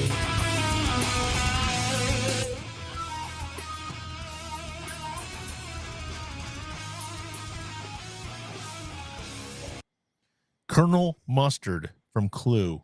Yep. That's, for me, the biggest one. I loved Clue. I love that Clue. I also loved him in Mr. Mom. Mr. Mom, yeah. That's a good movie. He was like he's an asshole. The asshole boss. Yeah. And Keaton had to let him win so his wife wouldn't fucking lose her job. He was in Mrs. Doubtfire for a minute. Roseanne, he played her boss at one point, and I think he was gay. Yeah, one of the first. He was not an asshole in that. No, but he was. From what I remember, he was like one of the first gay characters on TV. Which, hey, it's Pride Month, so that's a thing, right? Yeah, yeah, he was actually. Yeah, yeah. He was. He was in. He played what's his name's dad in My Bodyguard. He ran the hotel. Oh yeah, he was the Jewish kid's dad. Yes, the one who hired Ricky Linderman. He was in Ski Patrol. He played a prick in that. That's another thing. I looked it up. I thought for sure Martin Mull was Jewish. Not a Jewish guy. I don't know if he's Canadian either. Yeah. There's no Jews in Canada. I always forget that. There's like none. Will Tennyson from YouTube, I think, is, but that's it. He was a show I watched, Community. He played one of the characters' dads. Just a funny guy. He wrote a lot of stuff. And I think that's a lot of people don't realize how much. I didn't watch any of his old shows because those are too old for me. But he was a very funny guy. I was a big fan of. He was in Psych. See, it's one of my favorite shows. Same thing, Ted. If I get mistaken for Morgan Freeman as well. Yeah, everybody does. Go with it. Everybody does. Did a bunch of American Dad. Danny Phantom. I didn't know that. Shows I watched with my kids. He was in those. Ellen Show. We don't want to talk about that. I don't like Ellen. Oh yeah. I'm not an Ellen fan. Yeah. But just a very over the top. Oh, it's a TV show called Over the Top. Never mind. I was thinking, what was he doing in Over the Top? Yeah. He was a smasher. Was he doing like a stand-up? I'm gonna tear your arm off, Hawks. It's fucking Mull. Dream On. Oh my god, I forgot about that show. I used to love Dream On because they showed boobs. All right. Sometimes actors who you wouldn't ever envision as a character that they were, and they actually pulled it off pretty well. Yeah. And the funny one was, God, I always forget his name. The dad from fucking Family Ties. Oh yeah. The Michael Gross, who played Stephen Keaton. Yeah. Michael Gross, when he was in Tremors, he played the military psycho. Yeah. He did a good job. They made 8 Tremors movies. Was he in all of them? I think he was the only one in all of them. Tremors 2 is my favorite. Tremors 2 was great. He just shows up in a big ass fucking truck with the dynamite and shit. The federales offer you anything, and all you guys grab is some TNT. He's all mad. There was even one Tremors movie that he was in that were like, it was supposed to take place back in time when the town was founded and stuff, and he played his own ancestor, I believe. So he was in every one of those movies, and they killed him off in the last one. No spoilers there. I'm sorry, guys. Finally, yeah. I just like in Family Ties, they were like peace and love hippies. Oh, it's completely different. So Alex to rebel became a conservative. Yeah. He had a picture of Nixon on the wall. Yep. That was so great. Yeah, that's true. And I don't know what that guy's like in real life, but he played two ends of the spectrum in his career. You know? Far left and far right. It was great. But they're like that character is such a smart ass too, Alex. You know, I haven't watched that show in forever, and I forgot Tom Hanks was on it like twice. Oh yeah, he was. He played the drunk uncle. Yeah. And he didn't hit Alex, but he pushed him or grabbed him or something. And anyways, yeah. I watched some of it, and man, he was quite a good smartass. I got it. It's fucking awesome. Yeah, Alex P. Keaton is a underrated. That's not an underrated character. Obviously, that's what got him the big movie. Yeah, everybody. He's underrated. He's underrated. It's like that movie Back to the Future. Underrated. No one ever gives it. It's not given its due. Yeah, they don't have classes just based on that show at colleges or a movie at colleges or anything. It's kind of like Jaws. Nobody watched Jaws but me. No, I'm afraid of the water because of Jaws, and I'm the only guy I know. I think he was in the short-lived Tremor series. I believe he was. I didn't know he was on. Oh, Mark Mull was on Sabrina. Yes, that's true. I forgot about that one too. But yes, Michael Gross. Yes, Michael Gross was in the Tremor series. I kind of wish that show would have made it. It was actually decent from what I understand. But what are you going to do? Another hot take. I like women with a little meat on them. A little bit of tits and ass. That's me. I'm the only guy. It's weird. Speaking of that. Yeah, thick tits ass. Yeah. You're a fan of someone. Oh, sort of. Well, you had already talked about her before. Yeah, I have. So but I want to hear your take. I was okay with her. I had no problems with her before, but I've seen this Megan Thee Stallion and more stuff lately.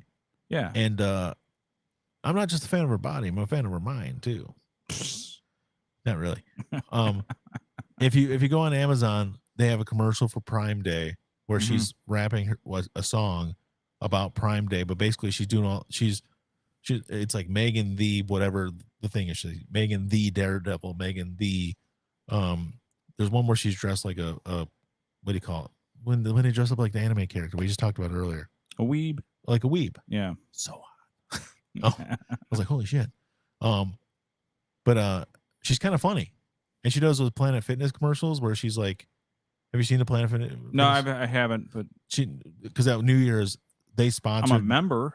Well, at New Year's, Planet Fitness sponsored the New Year's Rockin' Eve, and she became a spokesperson at the same time. So they do all these new commercials, and they showed them every 10 minutes during New Year's Rockin' Eve. Okay.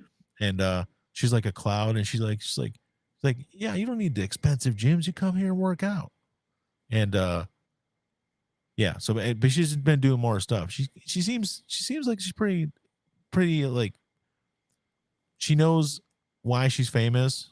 And she's talented. I don't know anything about her music, but she's like leaning into it. But she's really leaning into it, and she's kind of got a good sense of humor about stuff. It seems like, so I like her. I've grown to like her more. Also, she's leaned out. She's thick. Yeah, she's working out. She's going to Planet Fitness. She's leaned out too. I'm sure she goes to Planet Fitness every day. Works out. Yeah. She doesn't have trainers. Yeah. Actually, she said that if she wasn't able to afford trainers, she'd probably go to a place like Planet Fitness because it's only $10 a month. Oh yeah, but. Yeah, the Amazon Prime Day commercial, she's pretty funny.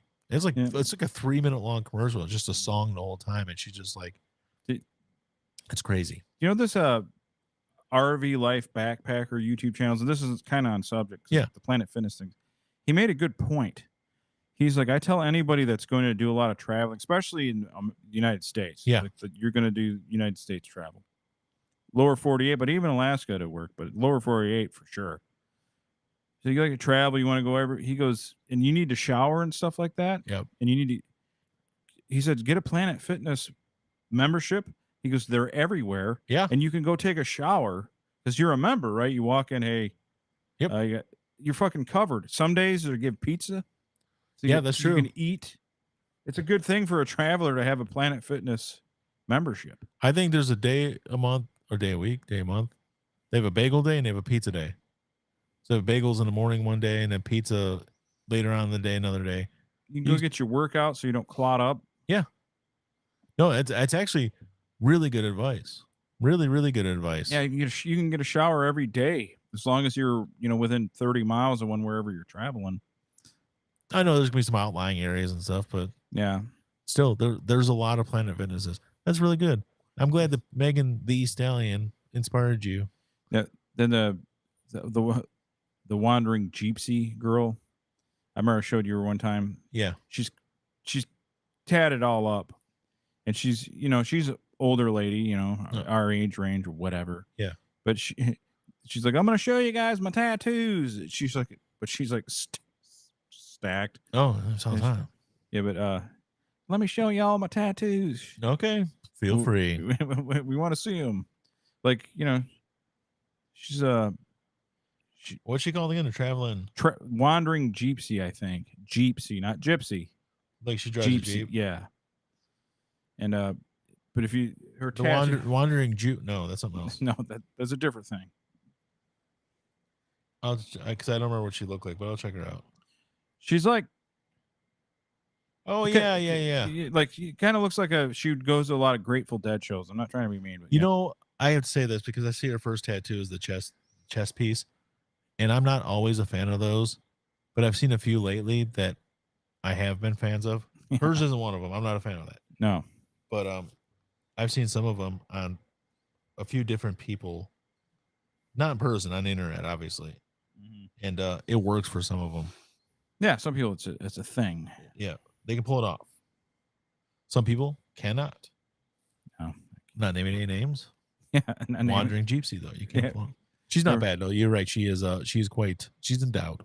Yeah, her chest. Yeah, because her accent sometimes it shows, sometimes it don't. Then she did an episode. She's from Georgia. Okay, and I think she was in the professional business world. So a lot of times people lose their accent.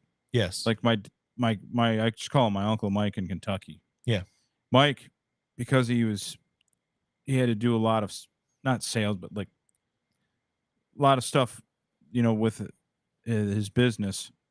He kind of doesn't have much of an accent, just years of like everybody down there has that thick twang, but he kind of doesn't. Yeah. Because he's had to do so many business meetings and stuff. He said he just kind of had to. He didn't consciously mask it. He just figured he'd just speak more proper. Okay, makes sense. I get it. So sometimes that's how I know someone's in business, though. Is when they cover it up by Boogie 2988 is from the Virginia area, not far from Pikeville, but in Virginia. Yeah, and he doesn't have an accent at all anymore. He said he consciously got rid of it so he could do YouTube. Well, that makes sense. I guess. Then now everybody hates him because he's a manipulator and a liar. But that's what streamers are. Zingo, Dr. Disrespect. Yeah. No, he didn't do anything that bad. Okay. But did manipulate people and not great things. Yeah, he's not cool anymore.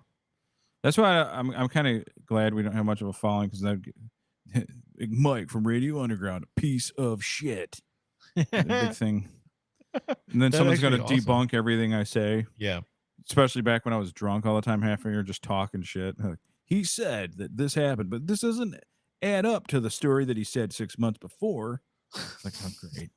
Yeah. Called out on everything I ever. Every single thing ever. Yeah, like that people have when you get famous. That's how you know you're famous on YouTube. When you have your own debunk hater that's also famous for debunking you. Yeah. So he has his own channel shitting on you. And it's a big channel itself. Of course. Yeah, it's like, that's awesome. I wish somebody would do that to us. Just make us big by doing that. Just shitting on it. I don't care. Shit all over me. Turn us into lol cows. Yeah. Where we're not in on the joke. We don't realize that people are making fun of us. Yes. Lol cows they're oblivious to the fact that everyone's making fun of them. They think their fans are actually the fans. You know what I mean? I want that kind of naive. I want that kind of delusion. Yeah, me too. Because my problem is I'll detect it right away. I'll go, everybody hates us. We got to stop. I don't have the kind of fortitude to go through that. Just shit all over me. That's Yeah. fine. Just Cleveland steamer all over my chest. That insults. They don't think Cleveland steamer of insults. they don't think my flood jokes are funny. They don't think. Well, they're anything. wrong. It is. It's objectively funny every single time. If you don't think it's funny, the problem's you, not me. You. Yeah, because my comedy is second to none. That's why we're in the comedy section. I'm always scared that we're gonna get shit on because I put us in the comedy section. There are podcasts that shit on people like this, and the only reason I put us as comedy is because I didn't know what else to classify because we don't talk about. We're unclassifiable. We don't talk about video games or Van Halen or there's no one thing. Imagine having a podcast just about Van Halen. That'd be weird.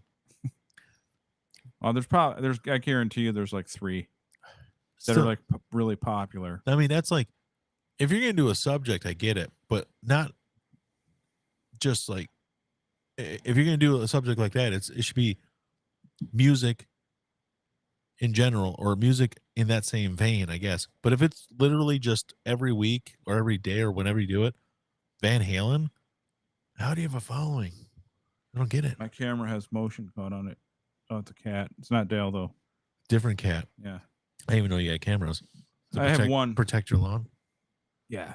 Yeah, well, of course. Well, There's people walking by right now. Yeah, there was a string of robberies. I'm doing air quotes. Yeah. Break-ins. Yeah. But I saw nothing about it on the Roseville page. I saw one thing about it. I was on your street. What? Those teenage kids did the kick the door. Kick the door. That was it. Yeah. Well, they did it to me. Oh. Someone fucking pounded on my door. This was like 2 months ago. Yeah. But that's happened so many times over the years. I don't feel like contacting someone over it. Well, an asshole kid is fucking with me. Great. Yeah, kids are assholes. There you go. What am I gonna do? Shoot him? I'd like to, but I can't. You've got to the bottom of it. Yeah. All kids are assholes. Yeah, I'm like, now I saw them like they show them they get their hoodies on. Yeah. It's the ebony and ivory team. Yeah. He goes up, boom, and he kicks the white kid kicks the door, and then they run off. That white kid had the prototypical teenage hair now, where it's like that curly thing that's like forward. Yeah. Everybody, all these teenagers have that hair. Yeah, that's why I can't identify them. I'm like, okay, it's like JJ McCarthy. What are you doing? Kicking him a door. Slender build teenagers. Fucking, that's all of them. Yeah, it's every one of them. Yeah, like, fuck it. What are you gonna do? But yeah, so I don't know. So I've been heard things were happening over there, so I'm always on guard about that side of the street. Yeah, because I think people are involved in things and whatever. Sounds like it. Because one of them, their house got busted up, not just a robbery, a bust up. Yeah. So somebody's like, man, I don't know what the fuck. So, anyways, I'm on like on guard, and all of a sudden, yesterday, I forgot to tell you about this. Because me and my paranoia, I'm like, there's a bunch of fucking EMS units out there at that house directly across the street. Oh, okay. I'm like, oh shit. And here immediately I'm thinking to myself, he offed himself. She drove him to it because they always fight, you know. And here I just figured, this is it. This guy did it. Because young couples fight.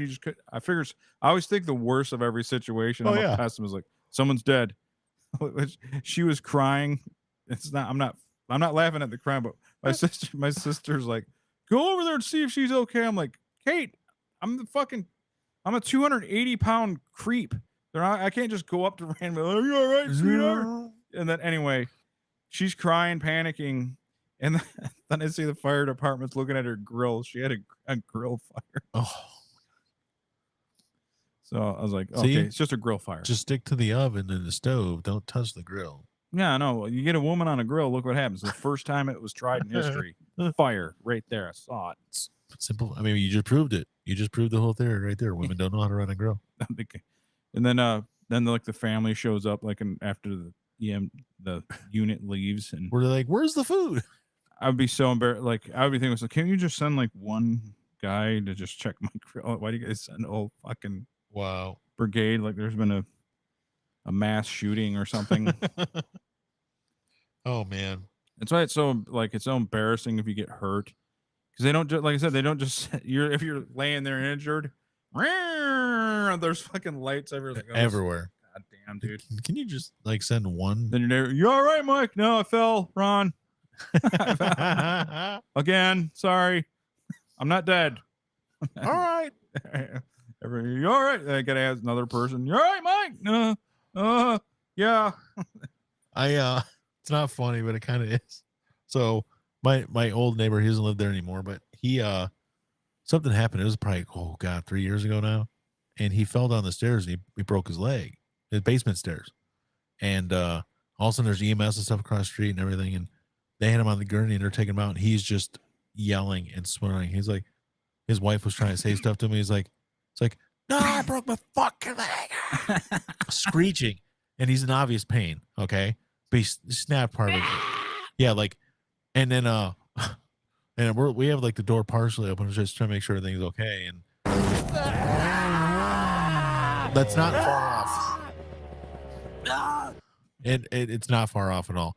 He was really, and it was kind of raining out, so it's like, well, it's like, when you watch like music videos from back in the 90s, like there's an accident that happens, and it was like the EMS crew, and there's rain, and so the cops in like their rain gear and stuff. It was kind of like that, and they're putting him into it, and then I didn't see him for a couple weeks, because basically he had to, the way it broke and everything, he had to do like in hospital rehab, and then so he wasn't really doing anything for a couple weeks. I finally saw him. He's like, yeah, he's like, how you doing? He's like, oh, I don't know if you knew, but I broke my leg. I'm like, I was thinking to myself, like, oh fuck yeah, I know. Yeah, I heard you were basically screaming, I broke my fucking leg. My leg is broken, but my right leg is broken. Like, he was very specific, right where the tibia. and I'm like, oh, what? You okay? You know, I mean, obviously I knew he because he was pointing to it because he was on fucking crutches.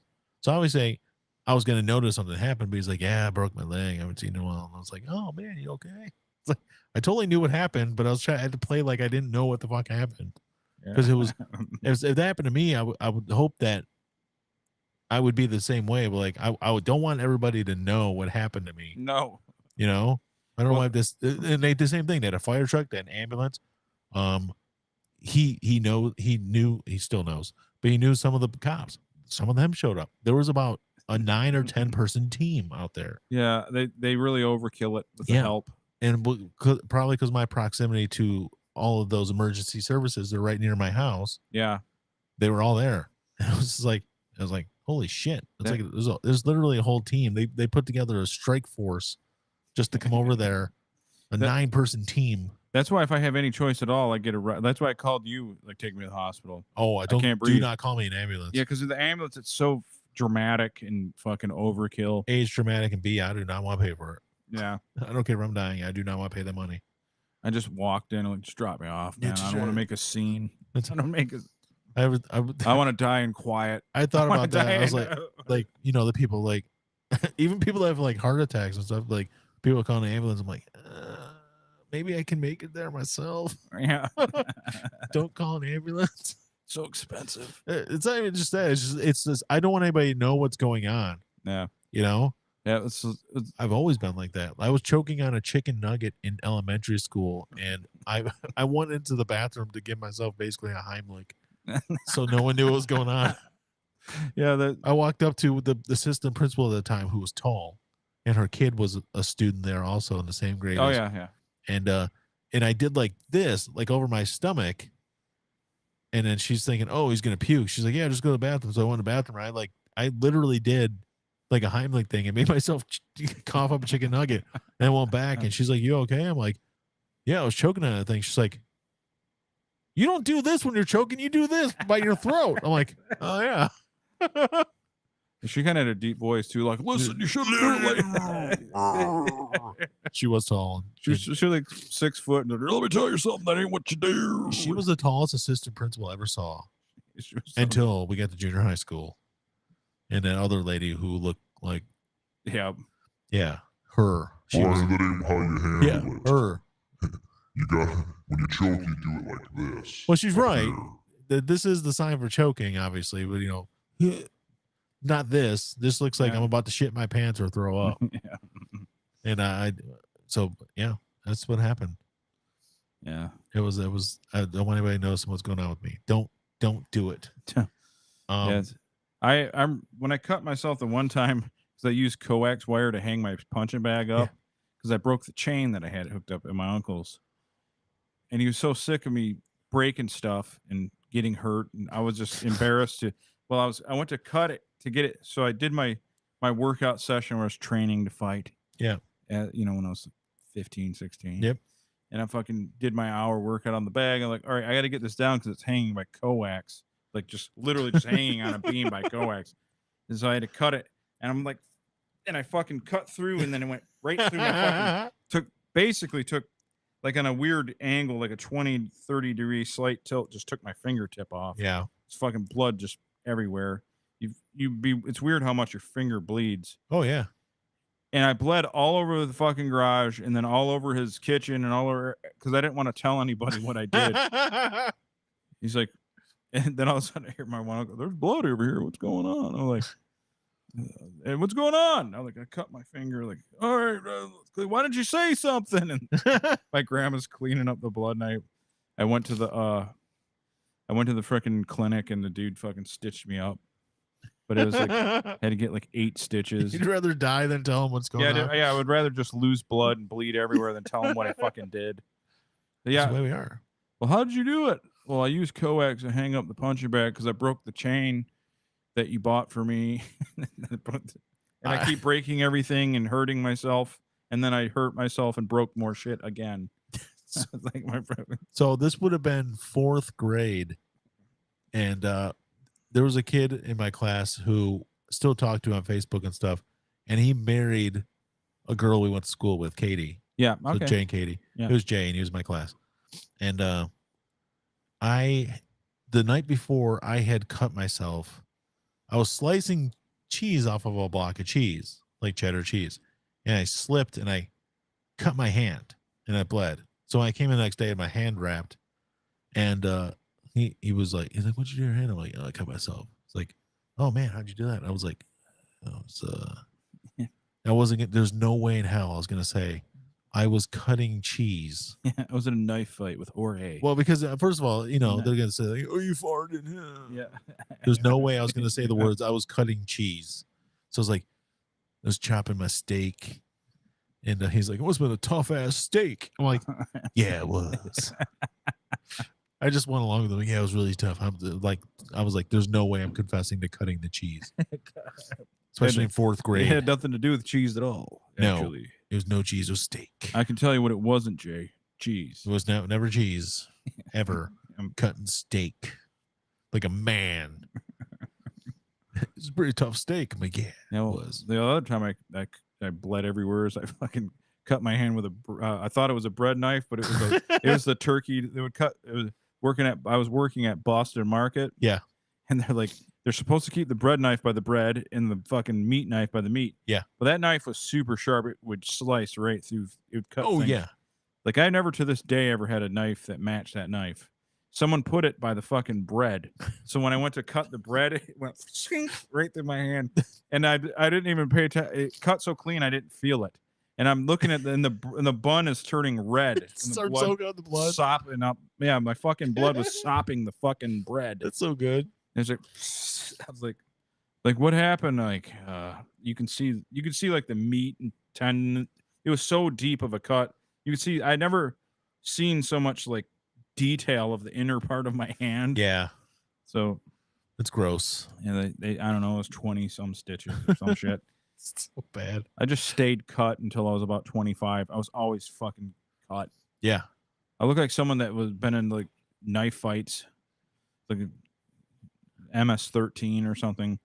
I was just and it was all self-inflicted. Everything. Chink, yeah, chink, nothing was for chink, somebody else. Chink. Just always like nothing cool. Yeah. No fights. Yeah, that's true.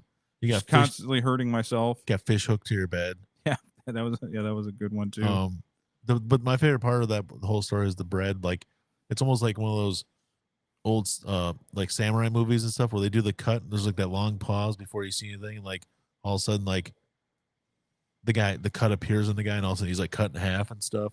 Your bread's like that, and he's like sitting there, and all of a sudden it's like, then blood starts soaking through. I'm like, oh, dude, that's kind of artistic. Even. Yeah, it looked cool. Yeah, I'm sure it did. But and then the guy that worked there, Don was his name. Nowadays they would have said he has autism or Asperger's, but he was just so to the point. And like it was done. Then they had me they had kind of a back area, like where they were cleaning up with the sink, like in a not the kitchen, like a back area. Like, Yeah. and we're cleaning. He walks in. He doesn't ask me how I'm doing. Nothing. He's like, he told the boss Birch, the knife has been sanitized. Like he's just so like a robot. The knife has been sanitized. Everything's like not how are you doing? Are you all right? Yeah. Like, the knife has been sanitized. So they call that autism nowadays. Someone that's just to the point. Classic Don. Yeah. Oh man. Yeah. That- So yeah. That's good. Those are good stories. Yeah. Hey man, we talked about football earlier. We did. And we didn't bring up the most important thing. What's that? They have the under 20 football championships, which is Yeah. basically high school and college. you I know. heard about this. Yes. And okay, like we football's ours. Yeah, It's- we're the best. I mean, we should be. Can anyone even compare? So we lost in under 20 football to Japan. I don't know how. I How can't- did that happen? I can't imagine they have a player over 5'8". You know? Is it kind of like the Little League World Series though, where they're like bigger and stronger for a certain point? Yeah, Because remember, like Taiwan, Taiwan would always beat us. Yeah.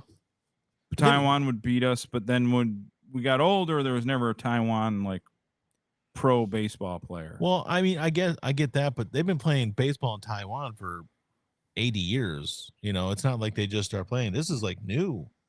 They just started playing the Are there football. like any American transplants on that team or something? Is there anybody named like Dale or Stromtavius or something like that? Not that I can see. I've only seen one picture, and they look like straight up like just Japanese guys. Wow. I'm trying How to the fuck see. did that happen? I'm trying to see what the roster looked like. Did they So actually? did they have- put is it like a team of under 20 kids like from one place here and then they went up against a national team? Or was it like a specially picked team here and a specially picked team there and they still won? I didn't do any research, Mike. I don't know. Hold on. I'm trying to deal with it mentally. Oh, I know it's tough.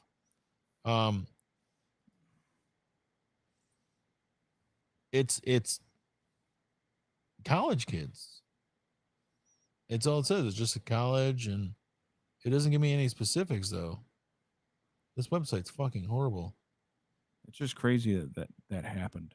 That's all. It's like Pearl Harbor all over again, right? We get Pearl Harbor again. All right, let's see. This is USA Football, recognized sports organization, blah, blah, blah. 6th edition, blah, blah, blah. It features athletes from all corners of the country, for Arizona, California, Colorado, Michigan, Nebraska. They lost. Among the athletes traveling to Canada for this are 4-star commit Davion Dixon, Bryce Williams, Red Armstrong, internet sensation Mikey Gow, who is an ambidextrous quarterback. He can play both-handed.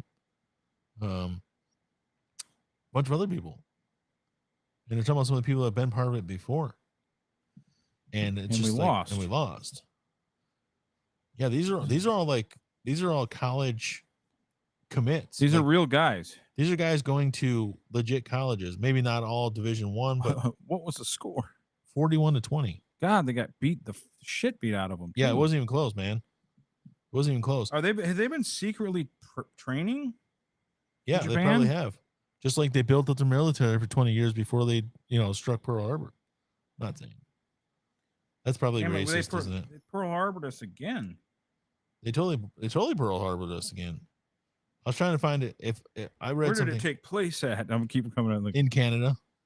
damn, there's like no version of this where Now, I will say this. They have been playing tackle football, as they're calling it, tackle football in Japan in this one form or another for 60 years. So it's not like they just started playing. So they know what they're doing. Tackle Yama. Yeah. Okay, here's what I think happened. No, everybody on this team is like Japanese. Like every one of these names is completely Japanese. Okay, here's what I think happened. Okay. We got to build interest in it for the Olympics. Okay. They want it to be in the Olympics, and we gotta seem beatable. So they're like, all right, you're gonna go out there and you're gonna lose to Japan. Sorry, You got to lose to Japan. Basically, you're sandbagging right now.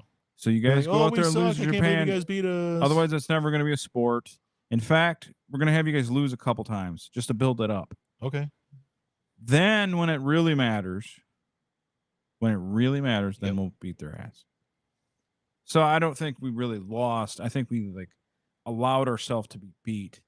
Okay. For the greater good. That sounds good. Because we wouldn't legitimately lose to Japan at football. I can't. I mean, there's no way they actually beat us. We weren't trying. That's the only thing that makes sense to me. Japan's outfit looks like the Badgers. Wisconsin. It does. It's the first thing I thought when I saw it. That is exactly. They got some big dudes. I mean, they're not small guys, you know. The fuck did this? It's amazing. I agree. They demolished us, as this says. 20 unanswered points. We were close, and then they blew us out second half. Unfucking believable. How did this happen? I don't know how it happened. I'm trying to find their record because I thought they had blown somebody else out real bad, but I can't find anything. I was shocked when I saw it. I know Frank had posted some about it too. Yeah, some guy posted here on Twitter. His name's Hector Alejandro. Because some guy's like, yeah, I'm guessing these are Armed Forces high school football players. He's like, nope, these are Japanese players. Yeah, no, every one of them has a Japanese name. Every one of them. Wow, the crowd is awesome. There's no crowd. And no one even. I didn't know it was a thing until we lost. I didn't even know this is a real thing. You know. I can't find it. I thought they had. Well, you know, that's another thing too, though. In the grand scheme of things, I hate losing, but in the grand scheme of things, maybe this will make other countries like, hey, dude, we got to build up a team. So we get more. Yeah. Yeah. So get them going. I mean, anything where you can make money, you're going to get people. I know that those Norwegian countries, that is a country. Those Norwegian countries, those Nordic countries like Norway, Sweden, they could probably put together a pretty good team too with size. Yeah. Same ditto with the Pacific Islanders. Yeah. Tonga would probably have a good team. Oh, I'm sure. All these big fucking people. Big people islands like Iceland and Polynesian islands. Big people islands. I think island people are just tough no matter where they live. I mean, if you would have told me it was a team from Oceania, like you said earlier, Oceania, They have Australian rules football and they got rugby and stuff. And they got NFL guys. I could understand it. I could understand it, but yeah, and that's another thing I was looking for. I was looking for like, okay, Japan, maybe they got, Taliki, Tamahua kind of names or something. Yeah. Nothing. It's all traditional Japanese names. Like every single one of them. There's no excuse for this, guys. The fuck, man? You failed your country. You guys are an embarrassment. It's July 4th, too. I know. And we got to deal with this on July 4th. Thanks. You got Pearl Harbor again. It's like Pearl Harbor times 2. Now are you going to get fucking ate up by oceanic white-tip sharks on the way home? Like USS Indianapolis? Jesus. That whole monologue from Jaws, he's just telling that story about that. Yeah. It's one of the best monologues ever. Fucking so fantastic. Robert Shaw's great. Absolutely great. And it was horrific because it actually happened. It was a real thing, yeah. It's the worst war story. I don't know. There's that one, and then the one that happened to the Japanese one that was pretty close to as bad. Yeah.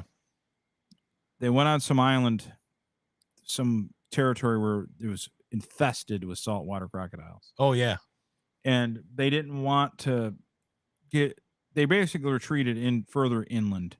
Yep. But it was like a mossy kind of mangrovey, swampy island. So as they went further inland and it was at night, they were getting chomped by crocodiles. Damn. Then you hear guns like trying to shoot blindly at and they're basically Japanese soldiers were getting picked off by crocs. That's awesome. And I think it was the Brits too. Not the Brits. It wasn't our guys. It was one of our allies. Australia tore them up in the South Pacific and stuff. It's probably Australia. Well, the funny thing is, there's that joke like Israel's our greatest ally, and they're saying it kind of loosely because we're always, and the UK, you know, the people go on about who our greatest ally is, but it actually the one country that goes in every time we have a war and is always awesome and does it with us is Australia. Australia's always down Oh yeah, for a fight. always. And they're guys, especially in a lot of those, like the South Pacific during World War II. A lot of people don't give them the credit they deserve. They really, Marshall Islands, a bunch of other spots, they saved their asses. They did awesome. They did good shit. Also, they had a unit that went in Afghanistan. Oh yeah, badass dudes because they know dry, rugged terrain. Yep. It's true. They also have a horrifically scary guy named Tom Haviland that lifts weights, and he's on Instagram, and he was Australian, and he throws around stones and shit. Oh yeah, we watched him. He's horrific. Yeah, it's scary. Insane. If he actually did legit training, he does legit training, but he doesn't do like, what's his name, Brian Shaw and some of the other guys. He doesn't do sports specific training. Yeah, if he did, he'd probably be a beast. Yeah, he's a tough guy. Quickly, local news. Fucking Lakeside Mall's going out. Yeah, I don't care. Yeah. Well, the thing is, when this happens, I have the initial thought of everyone else. Same thing happened with like Toys R Us or Kmart. Yeah. Like, oh god, it's so sad. But then I think about it, like I'm not shopping there. I mean, I haven't been to Lakeside in years. I bought a piece of jewelry for my wife there, and we went into the Macy's to get it resized. Mm-hmm. It was a legit piece of jewelry, but they sold it through Macy's.com or something. So in order to get it resized, I had to go in there. I went into Macy's far enough to go from the outside to the jewelry department, and that was it. We didn't go any further. We did not go into the mall itself, the mall proper. Yeah, because I don't need to. But even these people are like, "Oh, I love that place growing up." Blah blah blah. I'm like, why? It's a fucking mall. Yeah. Well, I did see a really cool video done a few months ago by a YouTube channel called Dying Malls. Yeah. So obviously he just goes around to malls that are either closed or are in the process of closing. Yes, and those are interesting. I know. He did say urban exploration. He said this is one of the nicest, if not the nicest mall that I've featured. He said it was for being made when it was made and built when it was built. The engineering and everything it's really impressive. But it's gone. But that's the thing. All the cool stuff was gone by the time we started going there, anyways. And I wasn't a frequent visitor of it, anyways. No. But at one point they're like, they had indoor ice skating, they had a water slide. I'm like, they didn't do when I was I was a kid. When I went there, they didn't even have an arcade by the time I went there. No, they did. We had the arcade. They didn't even have an in-mall movie theater by the time we were teenagers. It was across the street. They had a theater. Yeah, across Shaner. They didn't have one in the mall anymore. I mean, I remember going in there. I was like, "Fuck, this place is nice." Yeah, it was huge. Nice. It was when you walk around. I would go there and get a Cinnabon. That's why I went there. Yeah, because there was none around here. We went to get a Cinnabon. That's why I would fucking go there. We went there a few times when my kids, when my son was really little, and then when he was a little bit older, my daughter was little, because they had a Carter's baby clothes store and an Oshkosh store. And we'd get some stuff from there because usually people would give us like gift cards or something for those places because, baby clothes. That's it. I didn't go there for anything else. I don't remember the last time I was there in the mall itself for anything. So, I mean, it sucks, I guess, for people that want to be nostalgic for no reason, but it's a fucking mall. Yeah. It's just like every other thing. It's brick and mortars. It doesn't exist. It does, but not like it used to. No. That's why I buy everything online. I don't want to go anywhere. Yeah. Why would I go anywhere when I don't have to? There's no reason for me to want to go to one of those stores for anything when I can literally buy it and have it sent to my house. I realize though, like my not going anywhere mentality is really making me weird. My nephew, his birthday back in May, was at the place that used to be Major Magics. It's like a pump it up type place. Yeah. Where they got fucking jungle gyms galore, just shit everywhere. Yeah.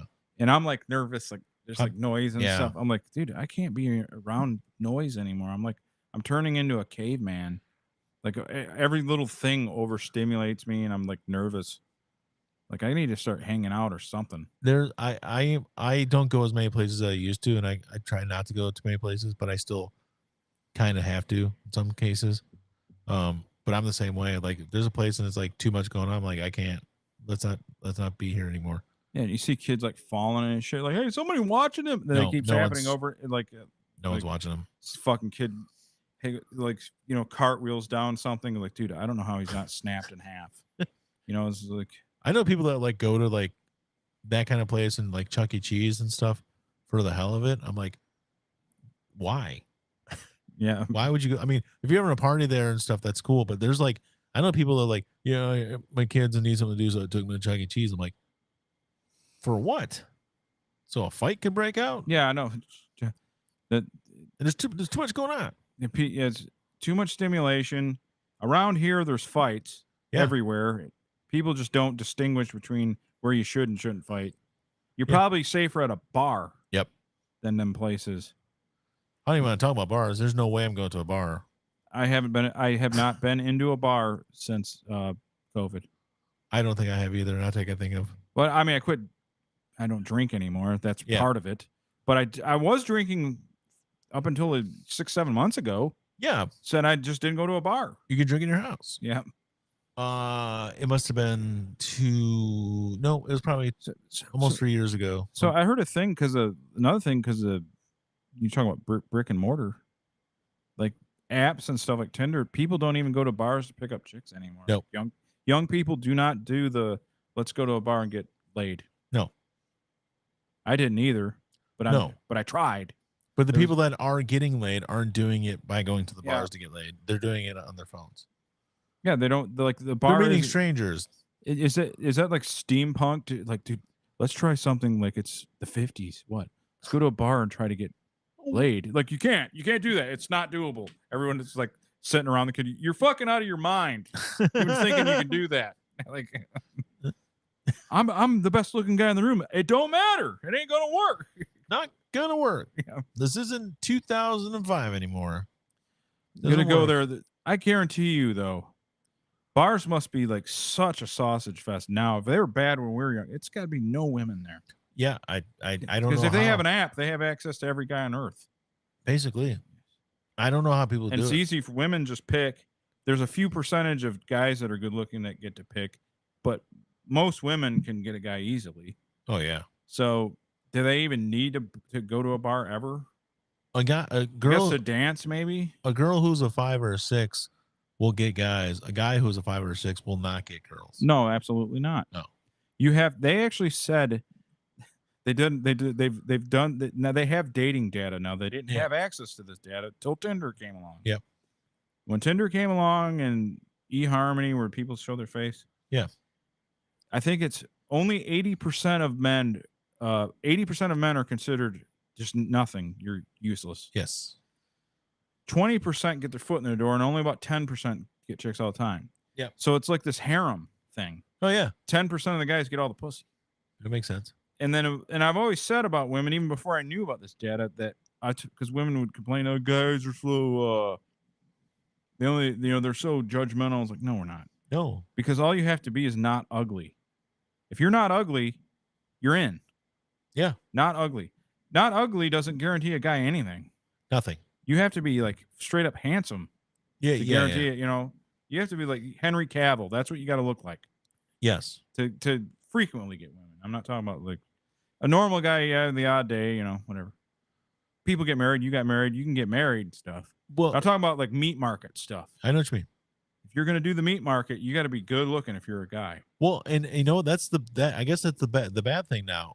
At least during the days where people went to bars to hook up and stuff, guys who were 6s still had a chance because maybe they could, you know, their sense of humor was good or whatever. But even like towards the end of the night when women are getting a little desperate, you might have a chance. Yeah, exactly. And now you don't.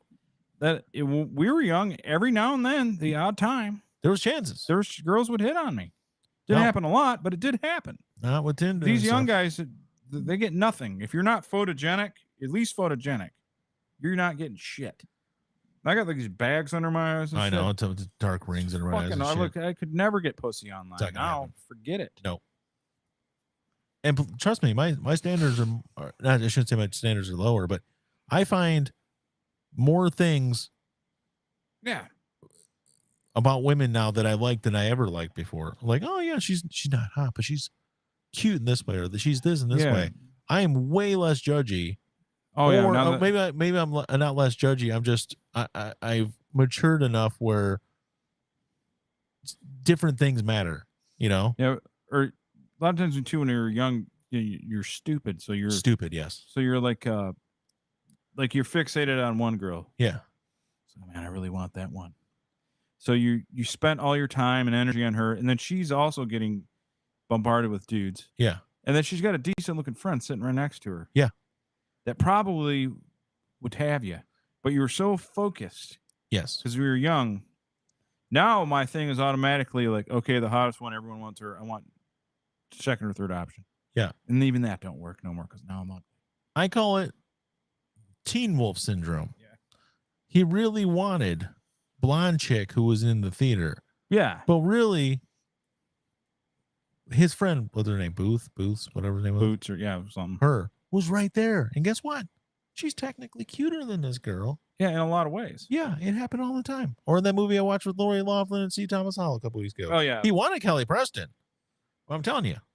Lori Loughlin was looking just as good, and she was totally into him. Exactly. That's what it is. Movies, it would be an absurd thing. It'd be like, yeah, okay, they're both really hot.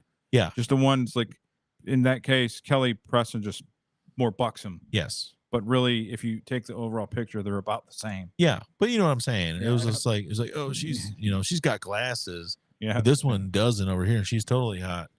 But then this one ended up being the better one for you anyways.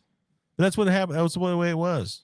Well, there's this girl on my Snapchat. I remember back when I was younger, she was friendly to me. Uh-huh. But I was like, I was an idiot, whatever. But I didn't date her. I should have. But now she's like lost 100 pounds and she looks fantastic. It's great. She sounds hot. She is hot now. Dang it. See? That was a mistake. That's bullshit. But now I'm gross. She probably would have got rid of me. So I guess that's bullshit. I retroactively protected myself. Why didn't you tighten up that body 20 years ago, bitch?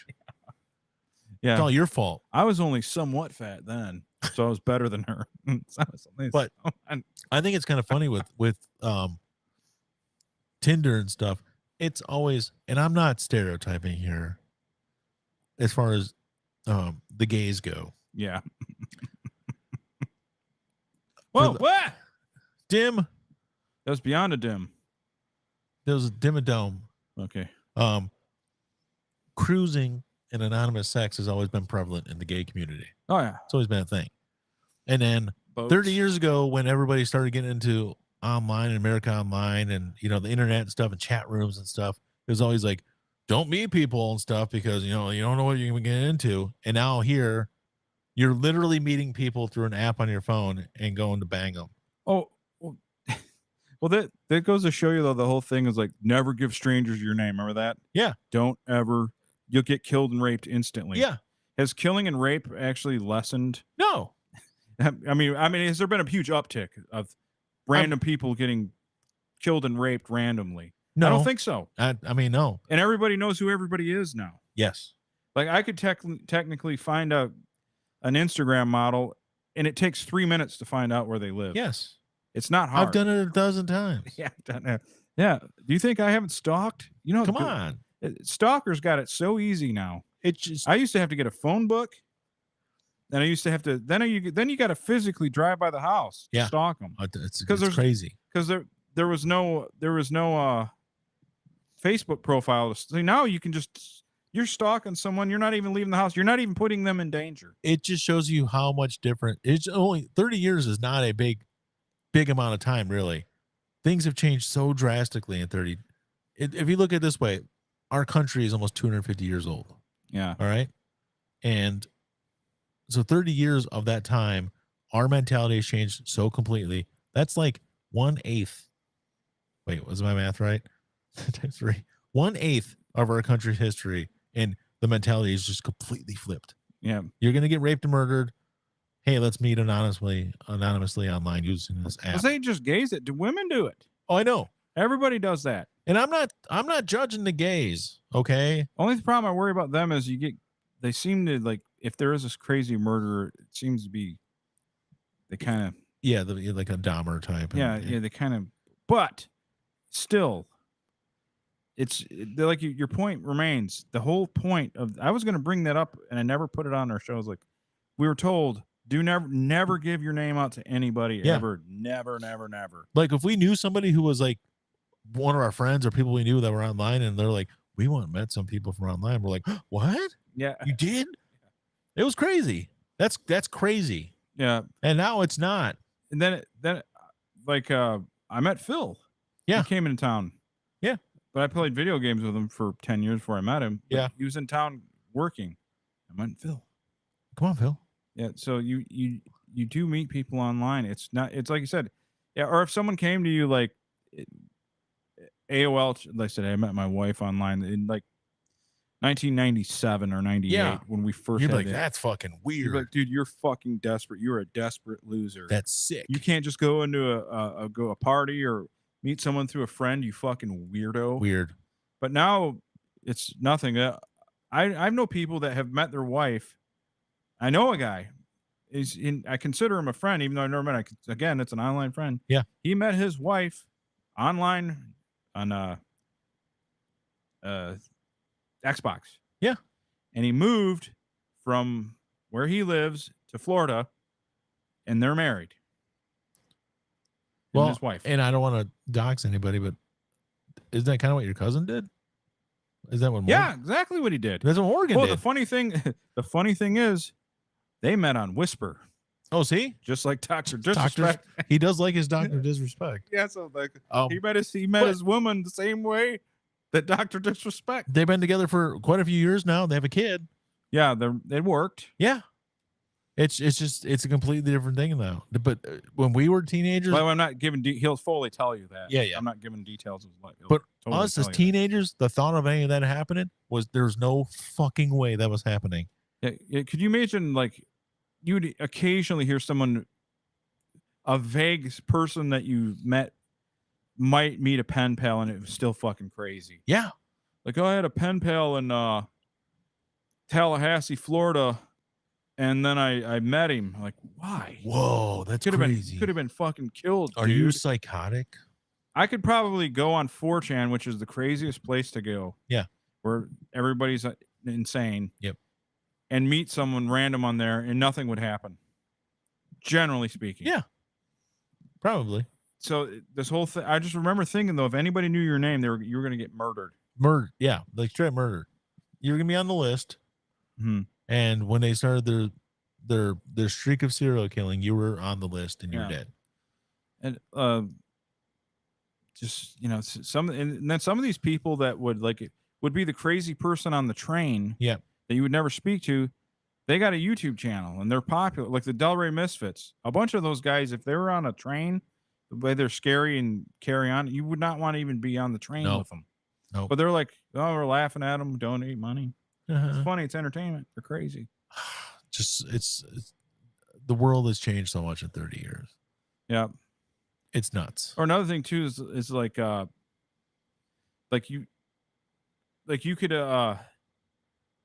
you could meet someone that you think is your friend, but then they make another friend online that you don't like, and now there's an online beef. Yeah. Over them having a friend that you don't approve of. Yeah. Why are you retweeting him? He's a dick. Well, you're not allowed to have other friends than me on Twitter, buddy. Yeah. That sounds a little bit like fuck is your problem? Possessive. Like it's true. So I've seen people get dogs for who they like on Twitter. Like, oh, you like that guy? He's a fucking piece of shit. I'm like, yeah, I was just, yeah. Well, I'm going to tell everyone that you liked him. Oh, okay. And then you follow him on YouTube. Yep. And you'll get banned because you might know this person. Yeah. Like that Merckx person. Oh yeah, Nick Merckx. Yeah, Nick Merckx. Nick Merckx. Hey, you know Dr. Disrespect. You're done. And like, well, I don't even approve of what he did. he said specifically, he goes, "This is horrible. I have daughters. This is terrible. I can't talk to him ever again." Yeah, he said that. Yeah, don't matter.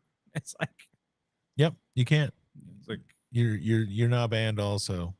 And he said, I only met him once, and he was in his wig in character when I actually.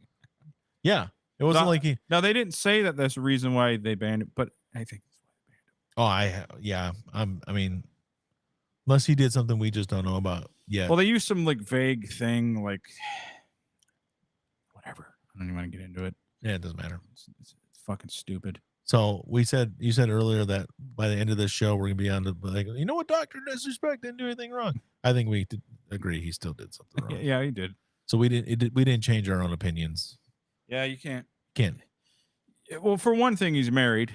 Yeah. So right there, it's depraved. Even if it was a 25-year-old chick. Yeah. With big titties. Yeah. Who's really hot. Yeah. And let you face fuck him. Didn't matter. Yeah. You're married, man. You're married. But it did happen around the same time where he got caught for something before. So I think he might have had indiscretions. Yeah. So he just went on a bender type thing. He's like, well, I'm at it. I might as well just text some underage. Look, can you imagine though, like your daughter, like back in 1987? There's this 6'8" guy out in California that pretends he's crazy and plays video games. I talked to him privately. What the fuck? What are you talking about? Yeah, like video games? Yeah, well, don't kids play video games only? Yeah. On your Nintendo? No wonder he's a molester. He's playing video games. Or that, like if someone was 30 and played video games, they were looked down upon. There's still people that do it. It's like, what the fuck are you doing playing video games at 30 years old? Like, I'm here at 45 playing them. I don't know. Yeah, I know. There was a whole debate about that a couple of years ago. People like saying once you hit this age, you shouldn't play video games anymore. I'm like, all right, when they hit this age, you shouldn't watch movies that are funny or anything. You should just only do depressing stuff for the rest of your life. Yeah, it's the pro wrestling argument. Like, it's fake. Okay. Don't you watch movies? Are movies real? Yeah. Okay? Do you watch Marvel movies? Okay, if you watch Marvel movies and you tell me that I watch fake wrestling and I'm retarded for watching fake, you're watching a Marvel movie. Yeah. Which is even faker. Even faker. Okay. There's nothing faker than people with superpowers. Okay. Yeah. Even though it's fucking cool and I like it. It's cool to watch. And okay. But at least in wrestling, it's okay. 7-foot guy and a 6'8" guy fighting, and it's fucking awesome. Okay. Even though it's fake and they're probably friends. It's fake. Like, we get it. We understand. Your soap opera that you watch is also fake. They're not actually poisoning each other and catfighting and plotting murders. Or another thing too that I'm sick of. Like you'll see like could be wrestlers, could be just dudes lifting huge stones and everything. Someone always comment steroids. Like, yeah, I know. Oh, no way. No way. Hot take there. This fucking 300-pound ripped guy is on steroids. I wouldn't have known that. Yeah. You hadn't posted that. Thank you for letting me know. I thought I could look like that eating what I eat. Yeah, you could. Yeah. Just gotta work out more. Yeah, just work out more and take vitamins and you can look. Yeah. I thought I would look like him. Yeah. Now, there are people, and I know there's none that are really natural, but the way science and technology has progressed, you can, without taking the steroids, get in really good shape nowadays. Yeah, you can get close. You can get good. But we all know that these guys aren't. Yeah. They're taking steroids. Well, and I don't care because I want to watch people, if they're willing to do that, like we said before, the sports, I'm willing to watch. I want to see them. How far they can take it. Break records, do whatever you have to do. For my entertainment, I do not care. The same thing goes with steroids and mountain climbing and football and everything. Anything cool has risk. Yeah. Anything fucking cool that's worth noting has risk. Yep. Now you could say, well, then kids will take steroids because that's what it takes, and like they'll figure it out. Okay, do I want to go any further or not? They'll get to a certain age and they'll either lose interest or realize that they aren't cut out for it. Yeah. Most people, well, that's not true. A lot of people are delusional, but most people have some common sense. They'll figure it out on their own. You're right. You have to first have the genetic ability. Yep. That's the top thing. Then you have to be better than everybody. And then you have to have the mindset to work yourself to death. And then on the cherry on top, you got to take the steroids. Yeah. to be the best. Guess what? So Most people won't do it. there are people complaining. They're not even working towards anything. You're mad at what this guy's doing. Let him do steroids. I don't care. If he dies, he dies. It's his fucking life, not mine. Exactly. I'm just gonna watch. Yeah, it's like I don't want to watch like 5 40-yard dash football players. No, I want 4-3 guys. Nothing but 4-3. 4-3s all across the board. I want to see the next guy who's gonna break Usain Bolt's records. Yeah. A lot of those guys are just I don't know if they're natural, but as far as Olympics goes. Well, technically, they cycle off. Yeah, I know that. They're probably on, and then they cycle. But yeah. Yeah. Well, some of them, you never know because they are slender. They're not all of them are. No, I know they're not, but there's people that are just natural strong. The one American shot put guy who's just fucking huge, and you can tell that dude's strong, country strong, if you will. Yeah. But I mean, more often than not, they're cycling off. I don't care. Yeah, you can't. I don't know how you could. I don't know how you could be the best at anything physical. The best in the world. Yeah. At an elite level, as an adult. Yeah. Without being on something, I just don't think you can. I wonder about the There's maybe some freak there. I get it, like Deion Sanders. Yeah. Probably a guy that didn't take anything. He was just so fucking freakishly fast and not coordinated. He just didn't need it. But that's just like a one or two of them in the world at any given point. I think Phelps might have been a physical freak. Could have. Just the way he was built and everything. He's built for swimming. His body is. Yeah, he's like a long torso and big hands. Big, huge hands. And maybe, I don't know if he was ever on anything or not, but honestly, I kind of wish he would have, because imagine what he would have done. He could have reigned supreme even longer. Yeah. And broke. He'd still be the best guy now. Yeah, he'd be competing this year in 2024 Olympics. Yeah. He'd be like 42 or whatever he is. Tiger Woods might have took some shit. Tiger Woods got big. He got fucking thick. He looks like Chong Lee. Yeah. His kid's golfing now. He's doing amateur stuff, and he did pretty well. He didn't win, but he came close. So another one. But that kid's he's got that, Tiger Woods DNA and also Nordic from his mom. Both. Yeah, he's gonna be something. He's a physical freak. Yeah. So. Yeah. So. All right. I guess we could wrap it up. Yeah. Farewell to Pride Month. Pride Month's over. But Pride in your country starts tomorrow. Pride and Sunday. No, Monday. Monday. I'm sorry. Monday. Yeah. We're coming up. It's the end of Pride Month. So congrats. Be careful. Don't get don't get killed on Grindr. Don't. Brian, we're worried about you. We're worried. We're proud of, like we said earlier about the Killdozer. We're proud of our increased social media status. Yeah, we're lately. Doing well. We're doing better. We're up there. We're proud of things. So happy Pride Month. Bye. All right, guys. And there's a one-stop shop to find us. Radiounderground.gay. Radiounderground.gay. We've had it for about a year because I think we got it on Pride Month last year. I think it was. I should look that up. So, and don't message underage people. Oh, please don't. And if you do it as a authority figure friend. Use your power. Use your celebrity status to make people feel better about themselves, not solicit them. Please, God, don't do that. No. Please don't. Stop. Don't fuck kids. Don't do it. It's not worth it. It's horrible. It's evil. Don't. And guess we'll end. I can't even think of a song. I didn't plan for this at all. I'm not even hooked up to the thing. What? Let me hook it up here. And hopefully Alan is back with us next week and doesn't abandon us again. Yeah. I don't know what he's doing, but he didn't let me in on it. Maybe he's just trying to ease us off. He's like, I'm moving away. I got to do it. He's actually outside listening right now, and he's gonna come in when we're done. Be like, "Great job, guys! I knew you could do it without me." Yeah. You're ready now. You're ready now. Well, we did it for a year before you got here, right? Yeah. But, yeah. All right, guys. I can't think of a better song to end it. We talked about it at the beginning. We'll end with it. Chip Winger. Peace.